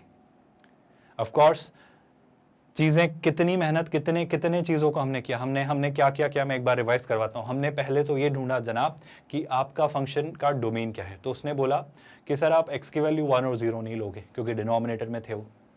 फिर हमने बोला कि सर एक बात बताओ, इस फंक्शन में डिसकंटिन्यूटी इन दोनों पॉइंट्स पर आ रही है, तो आप ये बताओ इस फंक्शन का एक्सट्रीमम कहाँ आएंगे, लोकल मैक्सिमा लोकल मिनिमा। तो मैं f' के पास गया, f' ने कहा कि 3 माइनस रूट 3/2 और 3 प्लस रूट 3/2, इन पर आपके क्या मिलेंगे, आपको मैक्सिमा और minima, local maxima and local minima. उसी के दौरान मुझे ये भी पता चल गया कि इससे पहले ये फंक्शन कैसा रहा, इंक्रीजिंग, इसके और इसके बीच में ये फंक्शन कैसा रहा, डिक्रीजिंग, और इसके बाद ये फंक्शन कैसा रहा, इंक्रीजिंग। मुझे 2-3 बातें और दिखी, जैसे कि सर अगर आप 2 रखोगे या 3 रखोगे तो ये 0 होगा, मतलब 2 और 3 पर ये कर्व एक्स एक्सिस को इंटरसेक्ट करता हुआ निकलेगा। ये भी बहुत खुशी की बात है। मैंने 2 बातें और पता करने की कोशिश की अप्रोक्सीमेशन से, क्या कि इस 3 माइनस रूट 3/2 जो लोकल आपका मैक्सिमा था और 3 प्लस रूट 3/2 जो लोकल मिनिमा था, इस पर एक अप्रोक्सीमेटेड वैल्यू आपकी कर्व की क्या रही होगी। 2-3 बातें और पता की, क्या कि सर जब आप माइनस इन्फिनिटी की तरफ बढ़ोगे तो कर्व किस तरफ जाएगा, जब आप प्लस इन्फिनिटी की तरफ बढ़ोगे तो कर्व किस तरफ जाएगा। अपना लॉपिटल रूल लगाकर या कॉमन सेंस लगाकर, जब इन्फिनिटी वाली लिमिट्स आ जाती हैं तो आप कैसे क्वेश्चन सॉल्व करते हैं लिमिट वाले। ओवरऑल जब ये सारी कहानी पता चली तो मैंने डॉट्स कनेक्ट करना शुरू किए। सारा डेटा मेरे पास था, सारी इन्फॉर्मेशन मेरे पास थी, और जब सारी बातें क्लब की तो इस तरीके से खूबसूरती से कुछ नया पार्ट हमारे लिए क्रिएट हुआ। आई होप आप समझ पाए कि कितनी बारीकी का ये काम है, कितनी मेहनत का ये काम है, बहुत सफाई का ये काम है जना, बहुत मेहनत से काम किया जाता है। एंड आई होप आपको काफ़ी अच्छा लग रहा होगा ये देखकर कि बहुत सिंपल सी तो चीज़ बनाई है सर आपने, पर ये बहुत सिंपल सी नहीं है, इसमें हमने कई सारी चीज़ें निकाली हैं, कई सारे पहलू एक्सप्लोर किए, और अब आपको समझ आ रहा होगा कि जो relation in function, limits, differentiation, continuity and differentiability, application of derivatives और मोनोटोनिसिटी, मैक्सिमा एंड मिनिमा, पूरा क्रक्स यहाँ आकर बॉइल डाउन होता है इस पार्ट पर। खैर अभी और भी कई सारे टॉपिक्स इस चैप्टर में बाकी हैं जिसके थ्रू आप और इन्हें यूज़ होते हुए देखेंगे, पर मेरा मानना है अब आपको चीज़ें क्लियर हो रही हैं कि हर एक चैप्टर अपने आप में कैसे अगले चैप्टर की लिंक या ब्रिजिंग क्रिएट करता है, कि वो ब्रिज का काम करता है, कि देखो अब अगले चैप्टर पर जाना है तो यहाँ से गुजरो। हर एक चीज़ पता होना ज़रूरी है, हर एक चीज़ पता होना ज़रूरी है। और ऑफ कोर्स ऐसे क्वेश्चंस आएंगे जना, अच्छे मार्क्स वो कैरी करेंगे, जब आप उन्हें सॉल्व करेंगे कई सारी चीज़ें एक झटके में सॉल्व हो जाएंगी। ऐसा वो लिंक्ड कॉम्प्रहेंशन बेस्ड क्वेश्चन दे सकता है कि आप एक बार ग्राफ बनाओ, अब उससे 3 सवाल पूछ लिए, तीनों के आंसर करोगे, सीधे 3 क्वेश्चन एक साथ सॉल्व होंगे पर एक ग्राफ बनाने से। तो इस तरीके से चीज़ें अगर आप सोच पा रहे हैं तो आप बहुत अच्छे से अपनी IIT JEE मेंस और JEE एडवांस मैथमेटिक्स की तैयारी कर रहे हो। ये तैयारी में आई होप आप जानते हो, हमने कोऑर्डिनेट ज्योमेट्री किया, हमने कैलकुलस किया, हमने वेक्टर्स इन 3D किया, हमने vectors in 3D of course अब करेंगे, फिर अलजेब्रा और फिर ट्रिगो करेंगे। आई होप आपको पॉइंट समझ आ रहा है। कंसेप्ट समझना, एक्सरसाइजेस करना, यानी आपको असाइनमेंट क्वेश्चंस देना, आपके लिए एग्जांपल्स और इलस्ट्रेशंस लाना ताकि आप उसे और अच्छे से समझ पाएं, एंड देन चैप्टर को कंक्लूड करना JEE एडवांस के PYQs के साथ, ताकि आपको यकीन हो कि स्क्रैच से हम JEE एडवांस लेवल मैथमेटिक्स का कैसे अटीन कर रहे हैं। और सबसे विशेष बात कि ये पूरी तैयारी बिल्कुल फ्री ऑफ कॉस्ट है आपके लिए, क्योंकि हम एक 100% free of cost quality online education platform है, किंडरगार्टन से 12th स्टैंडर्ड तक। इवन आप हमारे नोट्स, PDFs और ई-बुक्स भी डाउनलोड कर सकते हैं। उसके लिए आपको इस वीडियो के डिस्क्रिप्शन में दिए गए लिंक गेट नोट्स पर क्लिक करना होगा। आई थिंक आज के लिए इतना काफ़ी है। नेक्स्ट लेक्चर में एक और मज़ेदार चीज़ सीखेंगे कि किसी क्यूबिक इक्वेशन के रूट्स कैसे क्रैक करते हैं, और उसमें हेल्प यही बात करेगी कि कर्व को अगर ट्रेस कर लिया तो शायद बात बन जाएगी। बहुत मज़ेदार और बहुत अमेजिंग तरीके से, बहुत खूबसूरत सी कई सारी चीज़ें आप देखेंगे और आप पाओगे कि ये ऐसे भी सोचा जा सकता है, और वो सारी कहानी बिल्ड करके देगा आपको डेरिवेटिव यानी f'(x). आई होप आप समझ पाए मैं क्या कहना चाह रहा हूँ। सो आई थिंक आज के लिए इतना काफ़ी है। Let's call it a day here. ख्याल रखिए अपना। Thank you so much for watching this video.